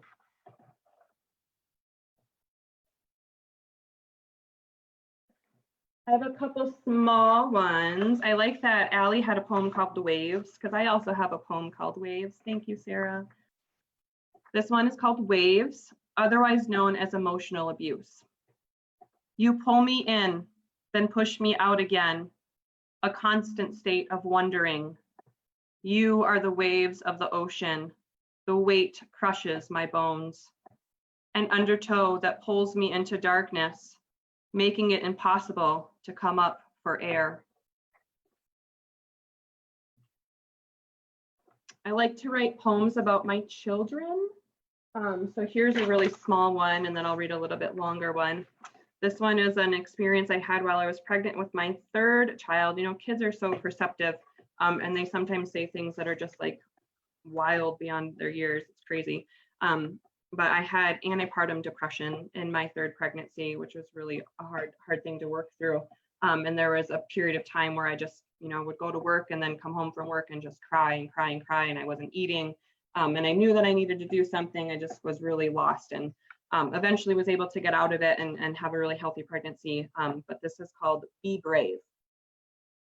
In the throes of antepartum depression, I lay crying on the couch. My darling 2-year-old came and placed her chubby hand upon my heart and whispered, "Be brave, Mama, be brave." I think someday I'll get that line tattooed on me somewhere. And then this one is for my oldest. I wrote it when she was 6. It's called Old Soul. She is 6 and wears cardigans with her dresses, always has. She drinks hot water with lemon and tells me she likes her tea. She saved me, not because I needed saving, but because I needed love. She came into this world tiny yet strong, a miracle at 34 weeks. Her quiet courage has softened my fears and worries about my ability to become a good mother. Wise beyond her years, she says she's glad she chose me to be her darling mommy. Her eyes sparkle, deep blue, turning over questions, looking for the calm. Her soul is like the mountains, steady and brave. She brings light to all. She saved me, not because I needed saving, but because the universe knew I needed love, and it brought me her.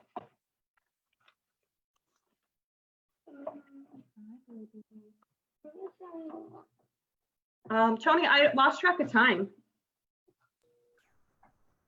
You want to do one more? I can do one more. Let me see if I have all the pages here. Okay. Hi, Tony. Hi. All right, this is called Wild Woman Roar. And obviously, as a mom of 3 girls, we do a lot of roaring around here. I feel the earth shaking, telling me to walk, not run. But don't wait, sister. Life is short. Set intentions, then set fire to the ill preconceived notions that bog down your soul, saying you should go left when you know you should go right. Intuition screaming, making your heart kick beat like a drum, thump, thump, thump, thump. Too many times you have given up your power, given up your might to satisfy an appetite that does not fulfill you.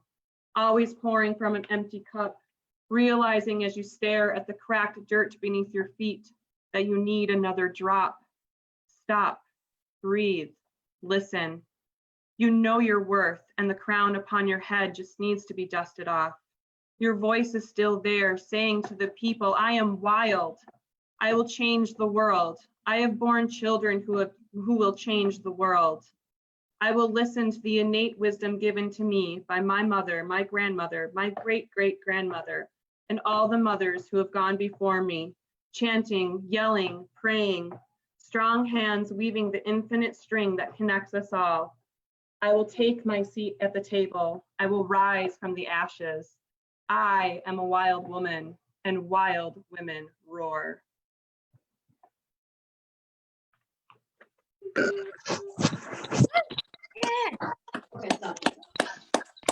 Way to go. That was amazing. Jessi, thank you. Yeah. That was absolutely stunning. This is Lupe. Wow. Yeah, you helped. Added a great nuance. Very beautiful. Thank you. Thank And reading with props is fun too. Human props, even better. Yeah. Jessi, nice to see you. Yeah, give me a kiss. All right, everyone. So we are coming to our final feature of the evening. But before we get there, I just want to mention that Cracked Walnut is like I said, a member of chapter of the League of Minnesota Poets, which is a 501c3 nonprofit. We do accept donations. Typically at the show, I pass a quote unquote hat, but since I don't have that, we do have a website, which is crackedwalnut.com. There is a donation button right there on the main screen. It just goes right to PayPal if you click on it. If you want to just go right to PayPal, otherwise it's crackedwalnutmn, as in Minnesota, at gmail.com. Or again, we have the t-shirts available. They're $20 a piece plus $4.99 shipping. They are an extra $3 if you're a big dude like me. So just know that. Now, without further ado, I am super excited to have this person on this show. I've been following her work for many, many years, and now she's here. And so, yay. Desdamona is an international award-winning spoken word and hip hop artist who has been performing, teaching, and producing solo and collaborative work for over 20 years. She has opened for distinguished artists including Wyclef Jean, Guru, Bahamadia, Black Uhuru, Sly and Robbie, and the Rhyme Sayers artists. Desdamona has worked in over 200 schools throughout the Midwest and has visited schools in France, conducting workshops as an artist in residence. In 2012, a collaboration between Desdamona and beatboxer MC Carnage, the Executioner, was released on French label Nato Records. Since then, Des has been featured on a number of French releases. In 2014, Des was featured in a national back-to-school ad campaign for Kmart as a rapping lunch lady. In 2016, Desdamona released her fourth solo release entitled No Man's Land, featuring a cast of women from the Twin Cities. Currently, Des is developing her next solo offering that will incorporate collaborations with women from across the globe. And a thing that's not on here, I noticed on her website, she has t-shirts that say rap like a girl, which I think is awesome. You can find her on Facebook, Desdamona.rocks, Instagram, Desdamona Rocks without the dot, and on her website, Desdamona.bandcamp.com. Everybody, make welcome for Desdamona as soon as I can undo her. There it is. Des, are you there? Yes, yes. Can you hear me? Yes. Okay. All right, let's see. Okay, hi everybody. Can everybody hear me? I'm gonna put on, I feel like maybe I'm gonna put these on just like it might help the sound on this end. Can I say I missed the Blue Nile? Just Oh, the Blue Nile. Yes. So I've got 4 poems I'm going to read. The first one I think is just suits the occasion.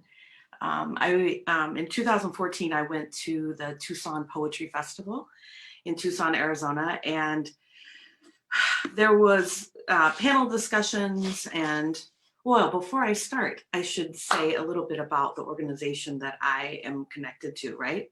Right. So I work with an organization called True Art Speaks, and True Art Speaks is actively cultivating literacy, leadership, and social justice through the study and application of hip hop culture. We have many different programs. We're not necessarily a writing group, but we create spaces for writing groups. Our focus is oftentimes our focus is youth, and yet that doesn't mean that adults can't be present in a lot of the events that we do. We host a weekly open mic on Zoom called the Reverb Open Mic, and it's on Thursday nights from 7 to 9. And the organization True Art Speaks, it's all kind of one word, and true, it's true without the E. So you can find us on Facebook and connect and find the link to log into that on Thursdays from 7 to 9. I am one of the roster artists, and I help a lot with, I'm at that event every week. So you'll see my face if you show up. And we have a program called Be Heard Minnesota, which takes youth to, or puts youth into a series of competitions. So it is performance poetry, it is spoken word or slam poetry. They compete to get a spot on the team to represent Minnesota at a national conference called Brave New Voices. This year, we're not going, and actually things have been totally thrown up into the air, and who knows where they're gonna land. But we are, this year we were going to publish a group of work from different young poets from around the metro. So hopefully, and I'm actually not sure where we're at in that place there, you know, with that right now, but hopefully we are going to be able to do that once things start to, you know, slowly get back to normal. So this first piece that I'm doing, like I said, it was inspired by the Tucson Poetry Festival. I went to one of the panel discussions at the festival, and one of the panelists, so they hadn't even really started, they were just doing introductions of themselves. And one of the panelists said, I wonder what we're going to write about when we're robots. And I was like, what? When we're already robots. And so it like inspired me in that moment, and I had to write, and I wrote this poem while I was sitting there. So this is called I Touch. I am reading it off my phone, which I think is important to note. Touchscreen, digital consciousness. We are the Borg. Resistance is futile. We already digital, pixelated, defined, reformed by social media space. Touchscreen, we pick our finest parts, place them on display, stare at ourselves, our new robotic selves, smiling. Double takes, edits and deletion. We take tests to prove we are exceptional humans via cyber surveys, IQ postings, and how many circles do you see? Which computer is the quickest, the smartest? If you can read this, you're smarter than most people. We stay connected to our motherboards and do not post things that would make our motherboard short out. Well, mostly. Touchscreen. We become flat image, in quotes, haiku, rants, and daily news articles, video clips, tragedy, crazy human tricks when humans attack judging others on our musical choices and what books we've read.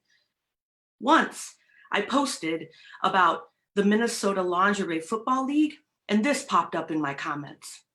99% of your posts are feminist bullshit. Why do you hate men so much? My response, your statistics are incorrect, and actually I really love men, which is why I hold them to high standards. Touchscreen. Friends will scroll down your timeline of consciousness to determine who you really are based on your last 10 posts or comments. We smile as our fingers fall asleep on the keyboard posting without our conscious consent. If we were still analog, We would call it drunk dialing. But now we have cellular waves pulsing through our thoughts, a camera to capture every moment instead of using our bare hands to feel it. Touchscreen, we need proof. The I was here statement that takes so much work, we forget to actually be here when we're actually here because of our desire to capture a memory for later. Touchscreen, what is the end of this world? Matrix movie vision, slow motion, dodging bullets, shooting stars flying past your face, just grazing the skin of your cheek. But no matter Photoshop or the latest filter app will fix it. Touchscreen, enhance. We stare into the glow of what seems like a never-ending galaxy filled with noxious gases, radiation, meteors, and black holes that we look at as if they're roller coaster rides to be conquered. We pass notes over the air, immediately touching each other via Snapchat and Instagram, but never feeling what is just beneath the touchscreen. Touchscreen. You can't touch me. It's safer this way. No germs to spread, sanitary and perverted at the same time. Touchscreen, your body is a bundle of wires, energy waiting to dance across the universe with an undying and flexible current that will not let anything stop it. It shifts and adapts. Touchscreen, phone slips from between fingers, tips sideways, tumbling to reach cement. Glass splits, slits rip, fingertips. Can you feel this? Feel this. Touchscreen, touch power button, switch off. Touchscreen, blank. Light drifts into the back of your mind, slightly buzzing and glowing into your current. Now, touchscreen, nothing. Touchscreen, stop, reach out, touch.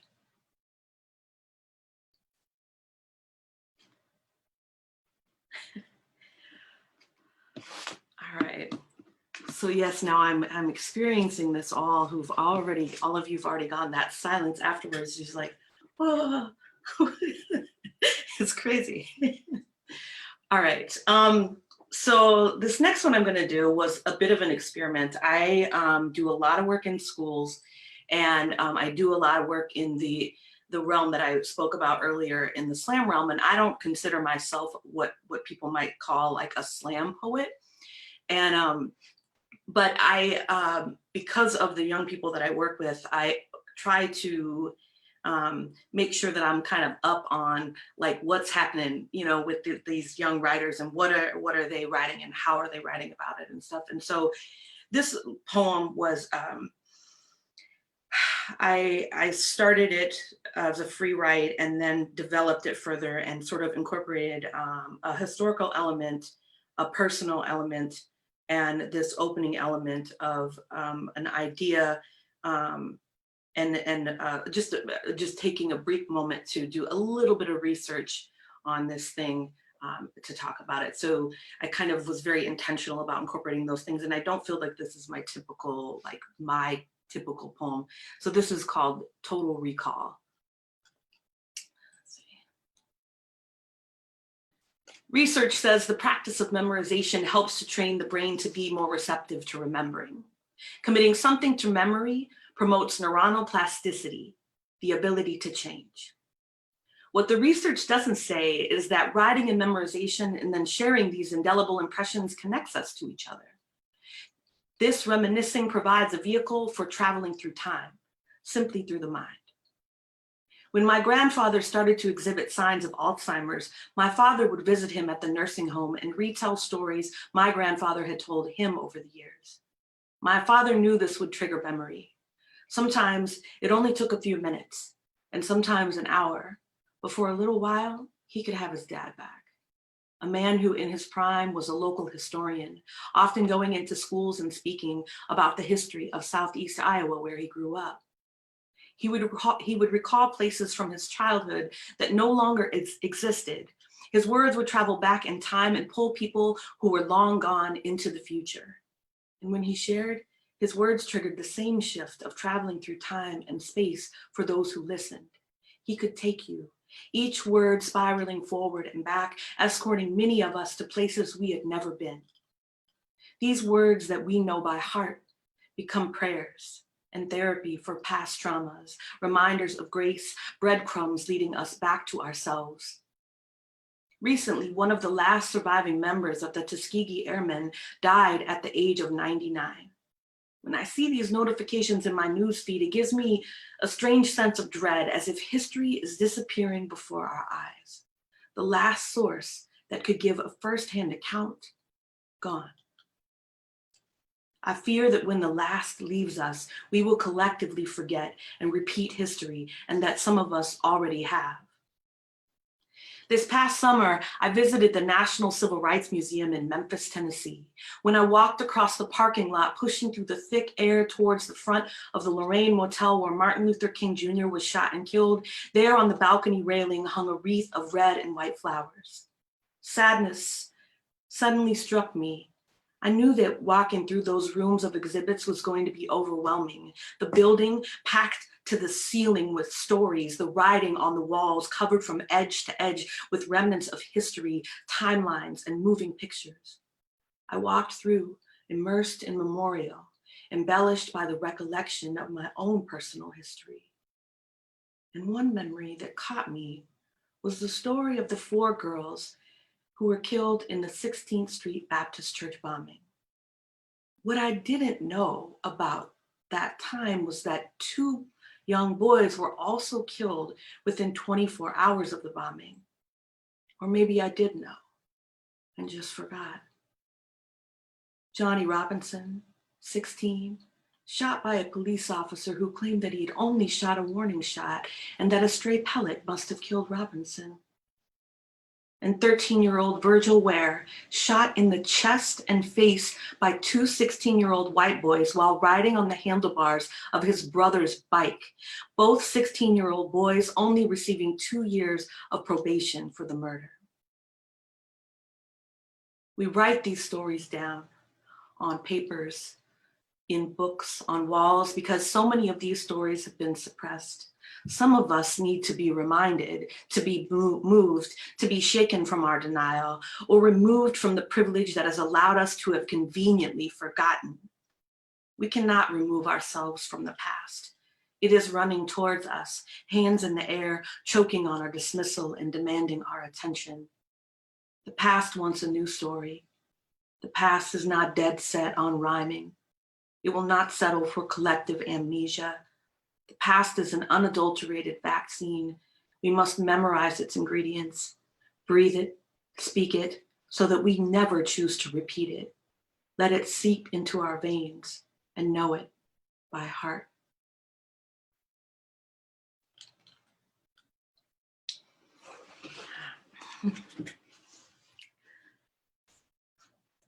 Thank you guys. Got 2 more, and these are much shorter than the first 2. So this one I wrote actually a couple years ago, and I was thinking about coming out of a time of like devastation and how we would do that, or what we would do, or how we would do it differently. And it is a little maybe like kind of dreamlike, but it was like in my mind after a period where like everything had been destroyed. And I feel like we're right there right now. I mean, everything looks like it's fine, but everything is so fragile right now. And so this is kind of like the coming out of that. And it's called Once and Future. We painted dawn into midnight. Out of cement ceilings, we made skylights. From gravel, we crafted fine and delicate chandeliers, hung them with fishing lines so they appeared to float in midair. We turned copper piping into rings, Venus circling our fingers. The oxidation turned our digits greens, our limbs transforming into ferns and orchids. We breathed and our condensation created clouds. Our tears fed the sea. We prayed to all the living things. We sat in silence with the trees, our feet rooting into the ground to touch the highest energy. The evergreens and us, we breathed in tandem, and inside our lungs sprung a forest of veins, mimicking their cousins' limbs. We sprouted 2 intricate flowers in our minds for the left and right hemispheres, and we hung our thoughts there, believing that the petals would keep them safely tucked away. We recognized ourselves. Didn't need mirrors to see our likeness. Even the dirt felt like our skin, the sand, our bones in a trillion pieces. We walked atop these beaches, sinking in their legacy, holding us. There was silence and we were not afraid. There was peace and we were not anxious. There was a world we did not conquer.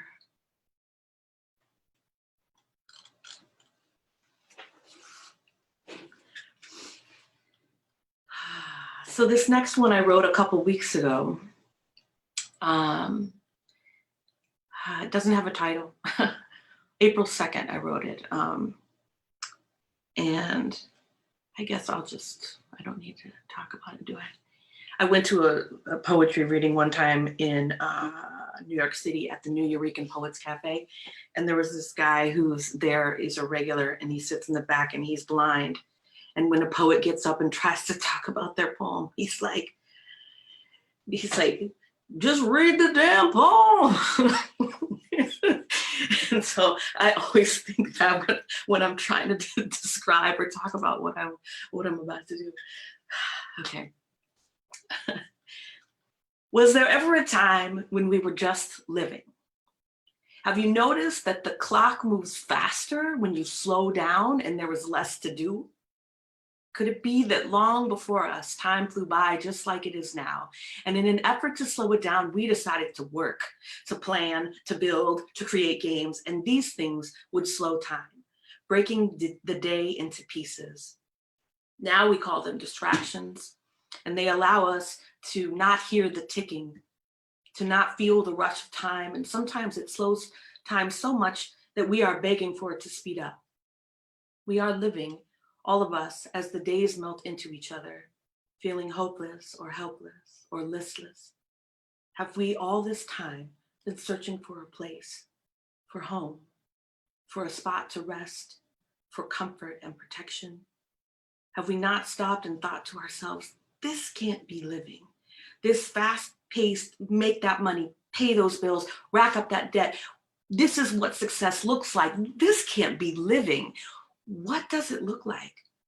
What does living look like? Like me on my couch disappearing into a screen and feeling like I've traveled through the images I've seen? Does it look like I am free to just exist, to wonder, to play, to get bored and find something new to capture my interest? Does living get interrupted by incessant commercial breaks telling us what to love, who to listen to, and what to buy, how to live? Because if I love that, listen to him, and buy this, that will surely be high living. What if living is just breathing? I mean, the difference between life and death is breath and beat. This home is one I cannot escape. Rib cage and soft tissue, electric impulses in my brain translating into emotions, thoughts, and the way I am, how I beat. So searching for a different home is impossible. I lay on the floor, still enough to feel my heart rock my body, to see the pulse in my fingers and feel the air in my lungs. I am living on the floor. I am home. I am home. There is nothing to fear. Welcome home. What would you like to do?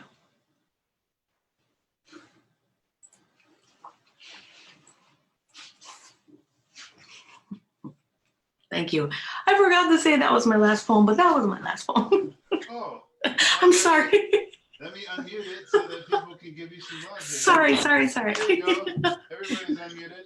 Thank you. All right, nice. Wonderful. Thank you. Yes. Go. Excellent. Thank you. Yay. Yeah. That's amazing. Whoa, what? Yeah. Somebody said something. Fabulous, Desdamona. Thanks a lot. I do want to invite people to come. I mean, you can find me on Facebook and stuff, and come to the other open mic, the Reverb. I also have the Bandcamp, which has my music. So what I did today is a little bit different than what I do, like in a lot of my recording projects. I do have some spoken word recording projects, but a lot of my stuff is music, and so it's, so you can check that out. And then I also have a little sort of merch store there where I have t-shirts and stickers and poetry journals. And I'll show you one of the, I have a song called Phenomena Mama. And this is a shirt. And so I do a lot of like stuff focusing on women, because in the world in general, but everything is just male focused. And so I just try to do something a little different. So yeah. Cheers. Yeah, thank you. Love it.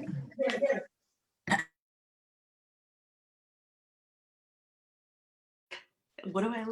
Oh, hey, sorry, I muted everybody, but no, it's all good. I want to thank you very much for. Let me get near the mic. Thank you very much for being on the show. I appreciate it. I appreciate all the features tonight. Yeah, it's been great. And I wanted to point out the line that I loved was "Even the dark felt like our skin." That was amazing. So thank you. Yeah, thank you. All right.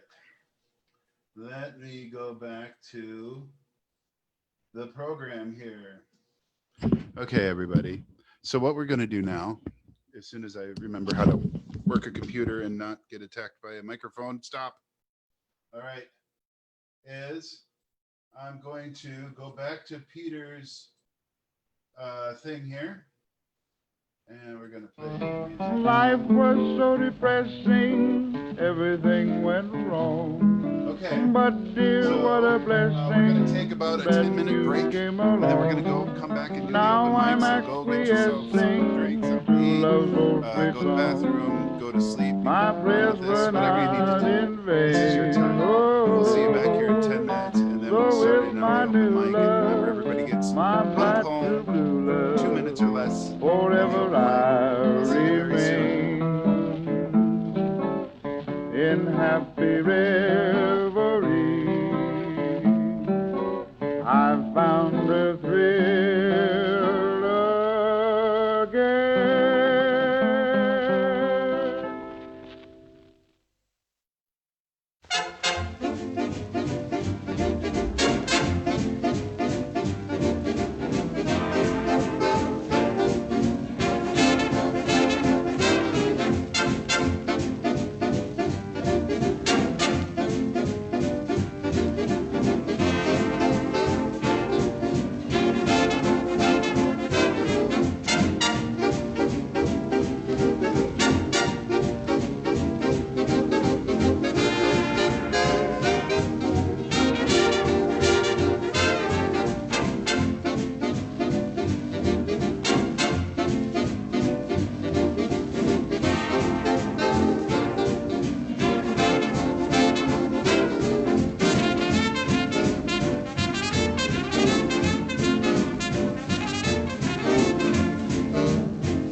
merry dance with the same fortunate man. You have danced with him since the music began. Won't you change partners and dance with me? Must you dance quite so close, with your lips touching his face? Oh, can't you see I'm longing to be in his place? Won't you change partners and dance with me? Ask him to sit this one out, and while you're alone, I'll tell the waiter to tell him he's wanted on the telephone. You've been locked in his arms ever since heaven knows when. Won't you change partners, and then you may never have to change partners again.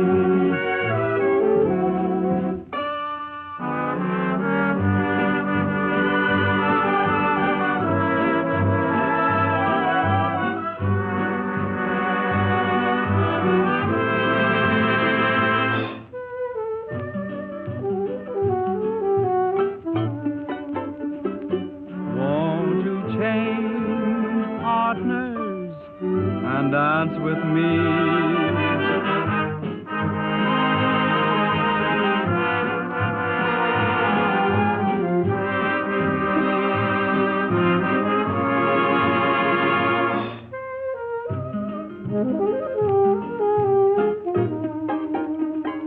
Won't you change partners and dance with me?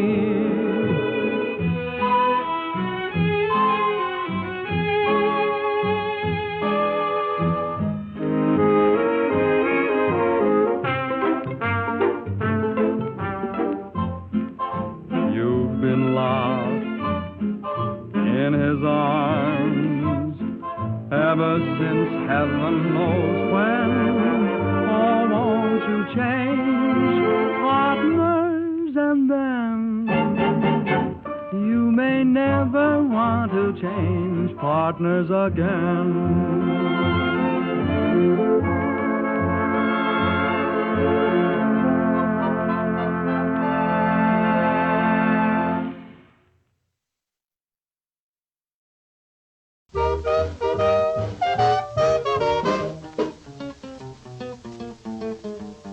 I'm putting all my eggs in one basket. I'm betting everything I've got on you. I'm giving all my love to one baby. Lord help me if a baby don't come through. I've got a great big amount saved up in my love account, honey, and I've decided love divided in two won't do, so I'm putting all my eggs in one basket. I'm betting everything I've got on you. I'm betting everything I've got on you. I'm hoping that you make my dreams come true. You send your girlfriends on their way, and I'll tell my boyfriend to stay away. You for me and me for you. Oh, I'm throwing all my troubles out the door. 'Cause troubles don't worry me no more. Now you're my everything, my winter, fall, and spring. I'm betting everything I've got on you. I'm putting all my eggs in one basket. I'm betting everything I've got on you, just you. I'm giving all my love to one baby. Lord help me if my baby.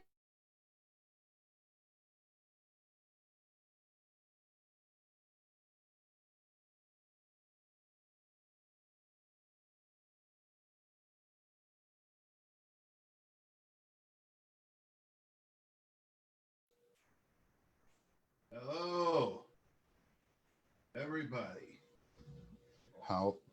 Excuse me, how are you? I just happened to hiccup right when I said that. All right. Now, the part that a lot of you come for, the open mic. So, I have randomized the list of the people who signed up ahead of time, and everybody can hear me, right? Oh, okay, hold on. Do it. Why? Are we looking at me or are we looking at Des? Because I'm only seeing Des.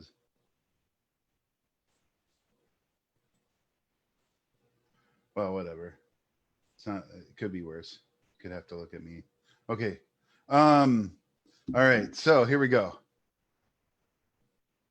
First on the open mic is Andrew Coons. So let me unmute you, sir. There you are. Andrew, Hi, are you folks. there? Yeah, can everyone hear me? There we go. Yes, we can hear you. All right. This doesn't have a title, just something I pulled out of my notebook. I think we fail more often than we succeed, and our minds are wired to remember quantity over impact. I think we are more noble in our own ways than the heroes we write about. I think you only notice mirrors when you're feeling ugly, only hate your voice in recordings, only feel unworthy when you're alone. I think we lean too much on our spiritual selves and forget without our bodies, our spirits would float like radio waves with no receiver. I think we chase ourselves with such vigor we forget we are right here and are going nowhere, while others are not guaranteed to stay. That's it. Thank you very much. Let me unmute people so they can give you some love. Yeah. Nice. Thank you. All righty. Nice, thank you. Okay. Let me mute everybody again. So I did want to mention again, I had the art up during the break, but I want to mention again that that is the work of Peter Stein.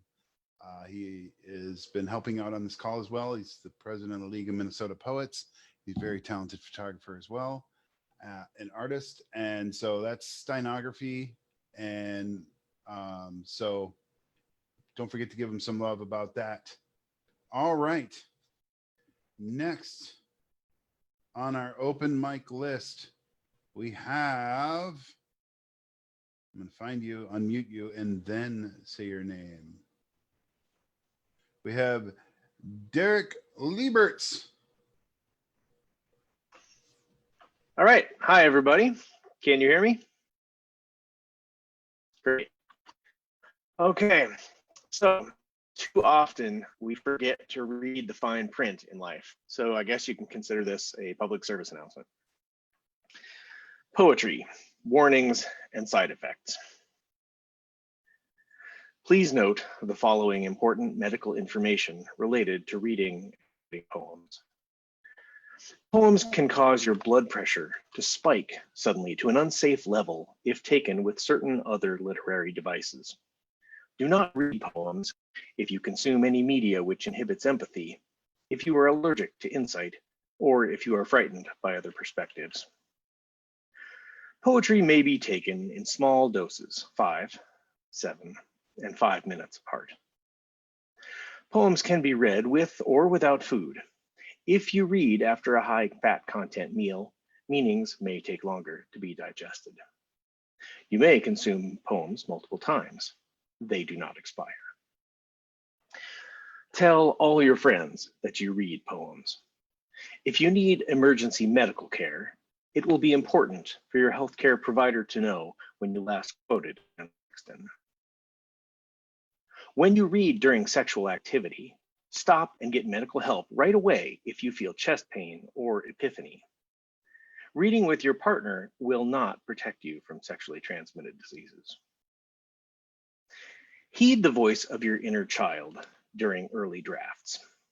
If you accidentally write too much poetry, please show the rest of the universe exactly what you did.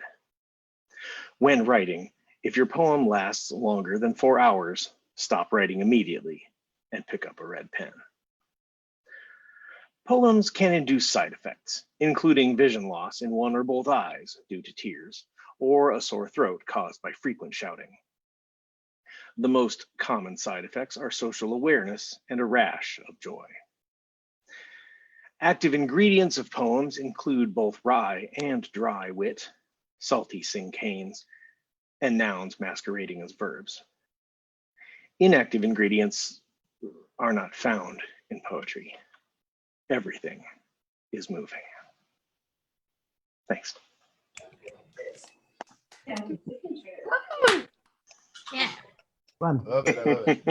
Nice. That's very good. Good stuff. All right.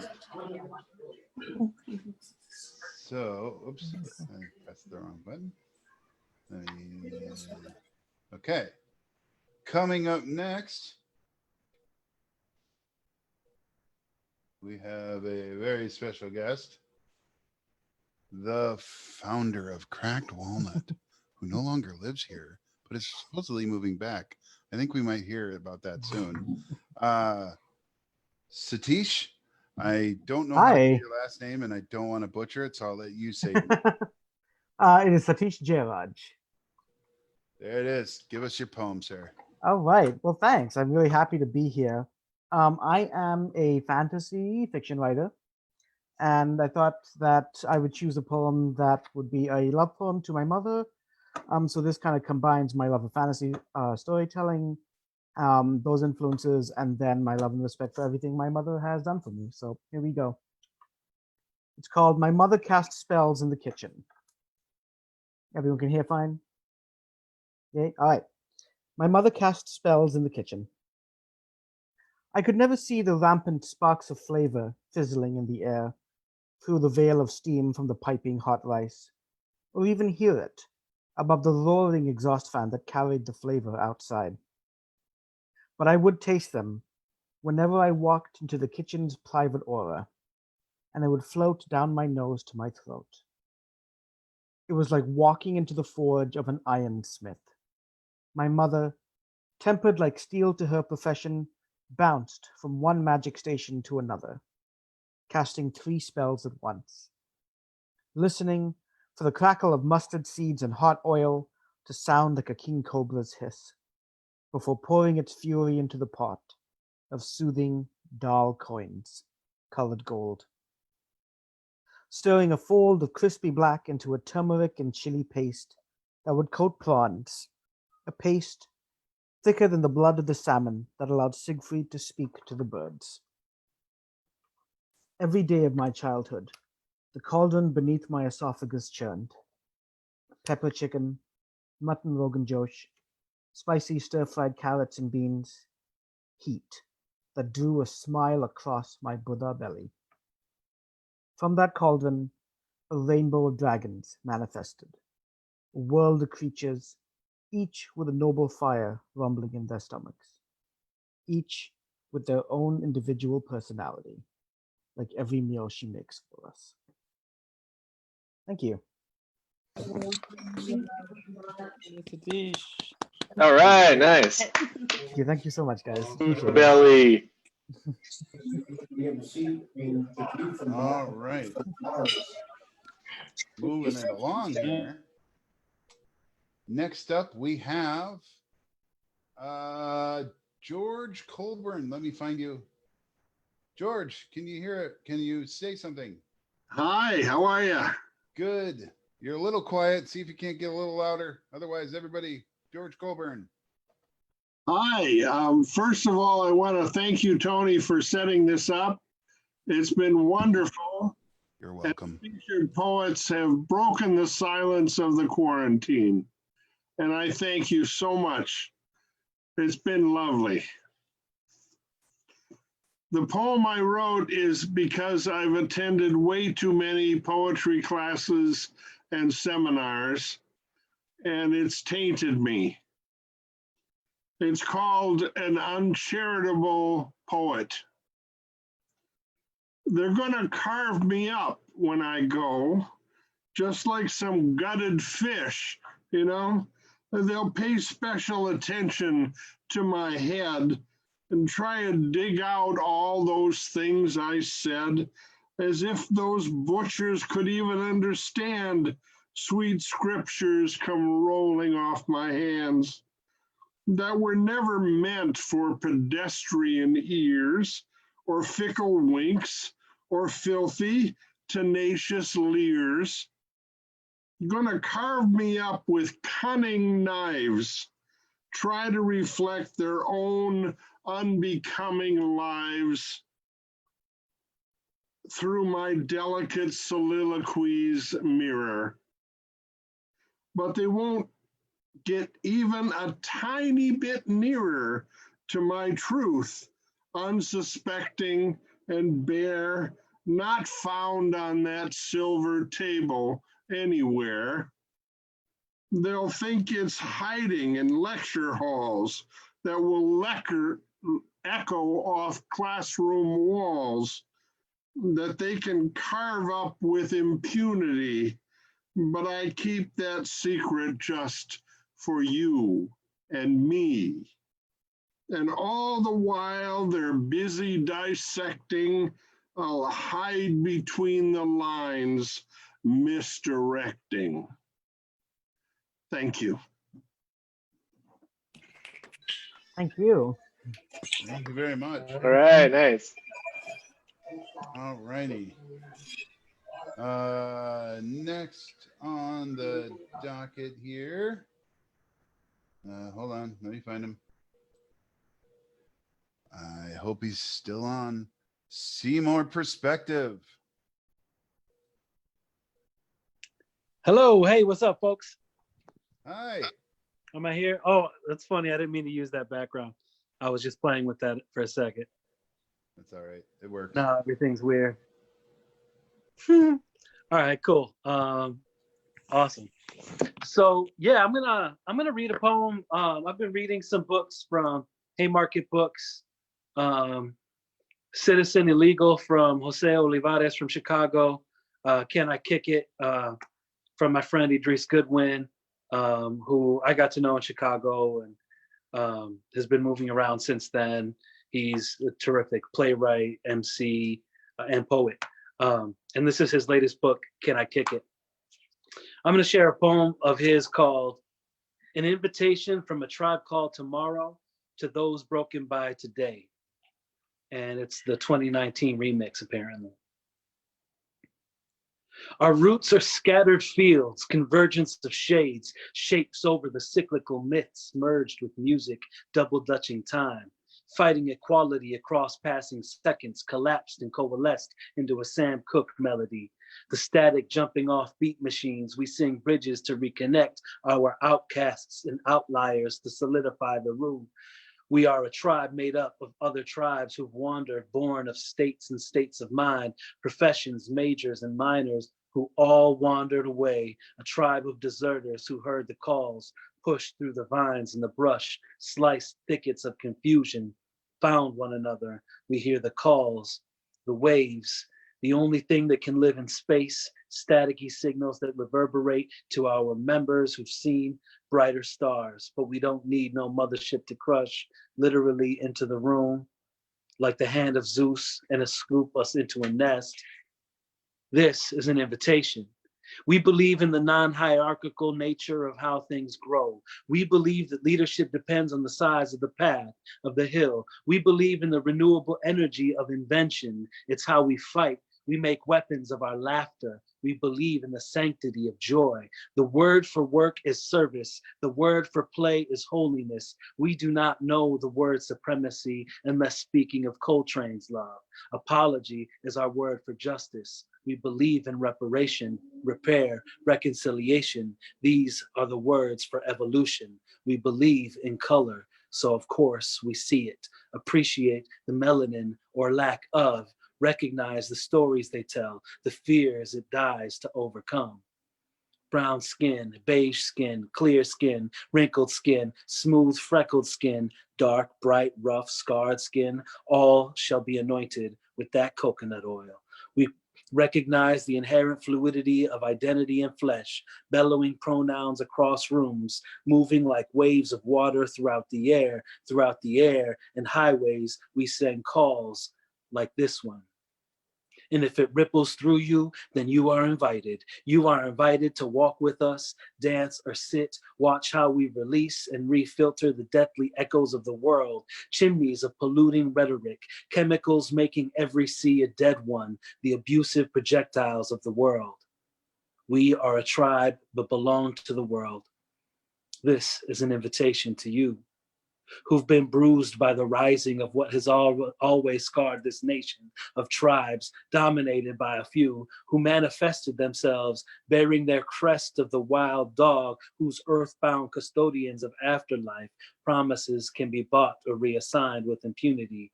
To you who've been disillusioned, disappointed, deluded, the invitation is channel the furious, fervent, urgent, pushing the world in your immediate radius to exalt the stars who float among you, the dimmed and dented among you, to recognize the volcanic possibility waiting to be invited to move. We do not rest. We believe in vigilance. We wear the crest of patience, the crest of the tortoise and the fox. Open the locks, fluid our borders, tellers of stories, true life reporters, magical minds, ignoring the orders and rules to protect the dominant sect, earthly intents, making the most of mourns and laments, tribe of the watchers, current events, the Ferguson standing rocks and the flints, sparked by those in positions who bend, break the brutal rules made by men, not here to offend, but let's not pretend. Yes, we've made sins, but ask, do we make profit off them? You are invited. Come be delighted and ignited to spin, rotate like the world and mixes and blends. Tribe of the DJ, tribe of the heat wave, cradling fire to light up each day. And we, a tribe called tomorrow, filling the hollow, speaking to reunite with each breath and swallow. Coast to coast, the ghosts they follow, and they remind us to stand up to sorrow, protect one another, every hair, every bone to the marrow, uncover the fallacies of the pharaohs. Tribe of tomorrow, futuristic we seem, but our word for tomorrow is dream. Our word for tomorrow is dream. All right. Way to go, man. Nice job. Really good. Appreciate it. Thanks. Really good. Hey, if you It's all so want to, powerful, really. Thanks for sharing. definitely check it out. Haymarket Books. There's a bunch of incredible books. That's one of my favorite publishers right now. Some really cool stuff, really cool roster of writers. But I also wanted to say on Saturdays, I just got this mini grant, micro grant, I guess, through Forecast Public Arts to do a series of live music, live a cappella beatbox stuff with some visual art components for folks on Saturday nights at around 8-ish Central Time. If you want to tune in over at the Seymour Perspective page on Facebook, that would be really dope. We'd love to have you. There's two things, actually. There's the live stream with the music to hang out to and chill, but then there's also like a space, a community space to hang out and talk and chill. And I'll actually be sampling from that space where we're chatting and hanging out, and sampling that stuff into the beats as we go as well. The theme for Saturday is resilience. So I would love to hear your voice. Come through, offer a word of encouragement, a poem, get something off your chest, and or just chill and talk with some cool folks. Much love, y'all. Thank you. Thank you. Very cool. Much. Thank Appreciate you being here. No doubt. Thanks for doing it. All right.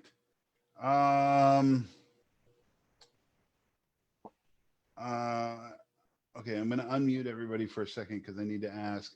Does anybody know if Mike Finley is here? He signed up, but I don't think he made it. So, all right. So moving on to our next person is Sarah Degner Riveros. I almost said it right. I was so close. Thank you. Yeah. All right. Well, it took me a long time to decide what to read. I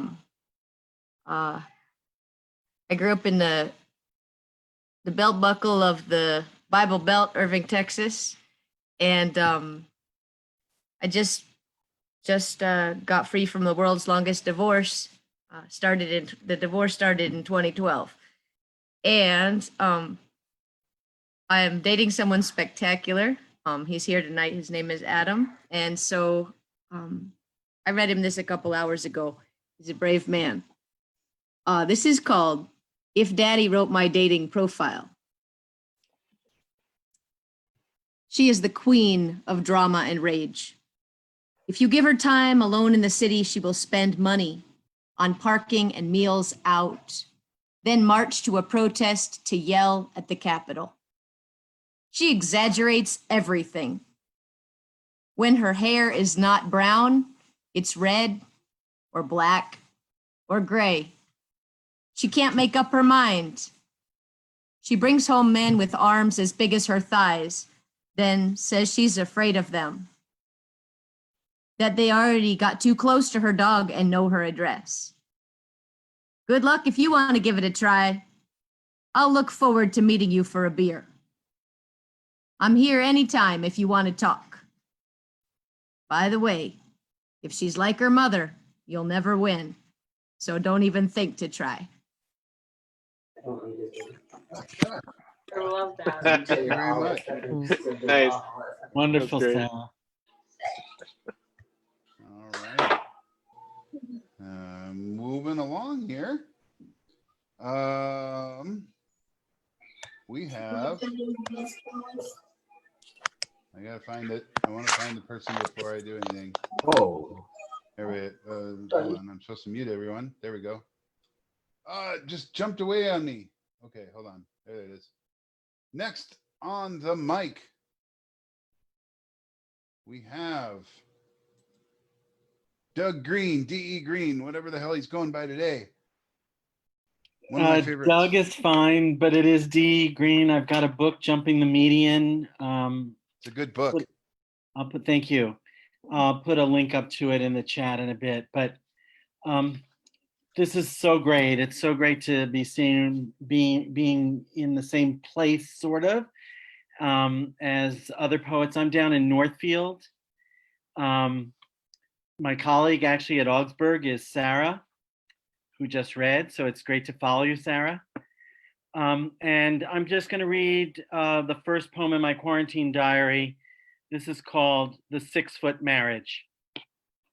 So we're on a theme here. The 6-Foot Marriage. My wife and I have always lived apart together, so the present moment doesn't seem so unlike the past. She works in casa and nearby, while I'm a far-flung commuter to the twin metropolis up the highway to the north. She lunches alone in town, typing in a booth. I, at my distant office desk, gaze out the window, sighing over our separation. It isn't legal, just the condition of our lives. It's how it's always been, even how perhaps we've come this far, together, sort of. She sits facing me at the far end of the table. I peer at her over my laptop screen and hers. We're affable enough and kind. She fetches our morning coffees. I pour the refills, milk for her and soy for me. We have always kept this social distance, sociably, each doing what we do, apart, alone, together, until a bit before midnight, We climb the stairs and lie comfortably together, side by side. Thanks. All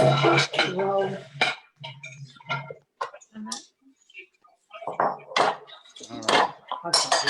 Thank you, Doug. Thank you, dishes. Next, we have, hold on, gotta find him. Tim. Yes. Hey, good to see everyone. Glad to be at the open mic tonight and be back with Poets and Pints. It's been too long. What I wrote tonight, yeah, it's good to be here. What I wrote tonight comes from a place of feeling like everything with the quarantine is really just a catalyst for how the last few years have felt. And I feel like the lack of safety has been on people's minds for longer than the last few weeks. So I don't have a name for this piece. It's more just venting in somewhat. Synapses soldered shut and chemicals aren't making their way through. So my limbs hesitate and twitch, stutter and stall. So I quake when I lay down beside her.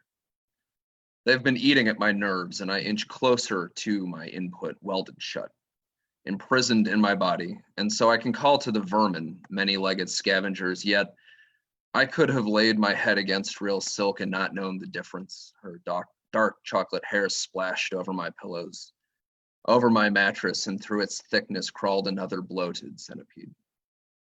Legs flickering in the fluorescent light, my skin itched and oiled and caked in days-old grime.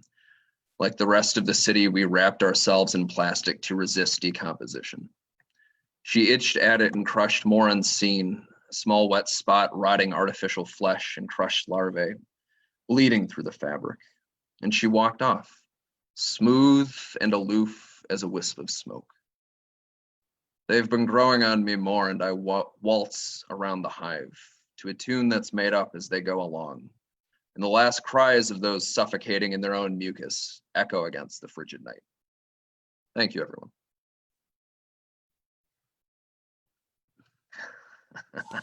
Yay! Thank you. Nice work. Woohoo! Up, Tim. Thank you. Thank you, Tim. All right. Now we have one more open micer. And I'm trying to find them. Francis James, you are on the mic. Give us some poems or a poem. Hi, everybody. All right, this poem is called Risk. Oh, tether guarded heart, I understand. Withhold until you can't. Feelings flooding, shaky hands, eager, stubborn bravery. Oh, love which risks it all. The telling moments, glowful soul, hope planted, quickly bountiful. How frightening a loosened grip, control fading like a dream, leaping through the veil. Unprepared but willing, raw as never before, raw as never again. The wounds of doubt appearing, unable to take back what you gave. Trust is a whisper hard to hear, but amongst debris and carelessness, my real and precious love for you remains, the truth of everything.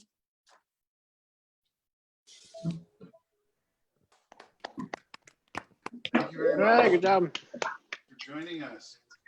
All right. Well, I'm going to do a poem to take us out because we are coming to the end of the show. But why don't I bring the mic a little closer to my face? Before I do that, I want to thank our featured guests this evening. I'm gonna mute everybody because then you can give them some love.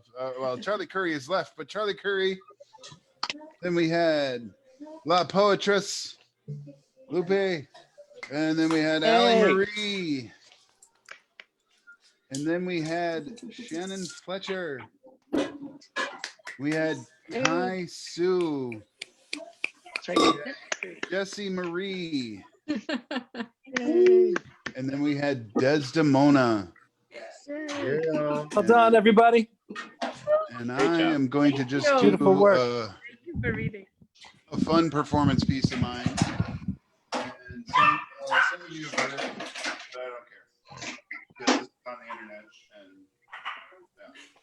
yeah. So let me mute everybody. All right. Okay, so it should make me the person you see. Okay. Hello, my name is Tony Plocido, and I am a poet. All right. This piece is called The Divide, and it's fun to do. If I wasn't at the start, it must not have began the stand that would band man together with his goat named Scape. The nape of my neck is sweaty. I bet he's thinking about me, hoping I believe what needs to be believed so his point comes across the divide where on one side there's a tide of the mind that believes there's motion in this ocean, self-righteous teachings and pacifistic thought, all caught in a wave that doesn't cease. Peace. The far side is the far cry from peace, love, and good little children, spills them over into the wrong sides of their head, teaching them fight for the bread, teaching them pride for the dead, teaching them all the wrong shit, and it ain't getting better. You think you can just do whatever and the world will grow? Oh, this bridge has got to come down. It's built on stilts deep in the ground, and the sound still resonates with the hate the workers left with every hole they dug, and the tug on my heart's a start. At least it means I feel. At least it means I'm real. You want me to float in the middle, but your fiddle's playing a sad song, and the problem is, it's too long. War is not the answer. It's the cancer that grows off the blows men tend to throw at each other. They don't know how to talk and just walk. They can't find the time. But the better weapon's the mind, and I'm armed to the teeth. Thank you, everybody, for coming to Poets and Pints, the internet edition. My name's Tony Plocido. We will be here next. Tony, thanks a lot. Thank you, Tony. Thank you, Tony. Thanks, everybody. We'll be here on That was a lot of fun. Wednesday. Good night. I don't know what we're going to do yet, whether or not, because it was supposed to be a guest curated show by Katie Venino, but Nope. we might put that off. If we can't be live, we're going to put off her show so that she can do her show live, and we're going to have another virtual show. So we'll just keep posted on the Poets and Pints Facebook page. Everybody, thank you so much for coming. Please buy a Poets and Pints shirt. The link was in the chat. The link is on the Poets and Pints Facebook page. And thank you so much for being here tonight. And thank you to all the guests. Thank you. Gracias. Tony. Bye. See you.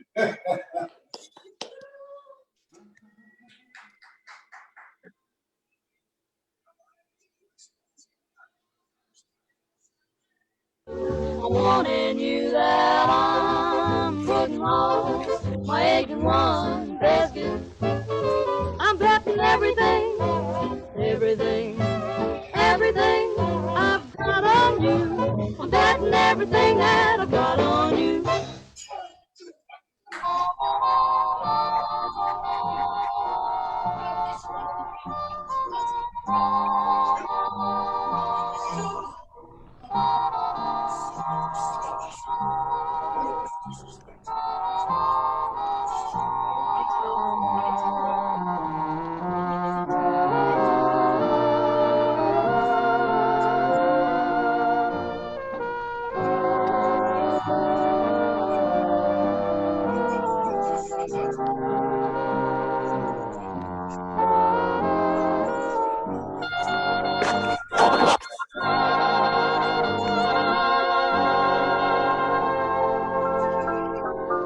Tropical magic, lace fascination, moon of temptation in a black velvet sky. Tropical magic, lost in your splendor. Love will surrender to a passionate sigh. Whispering shadows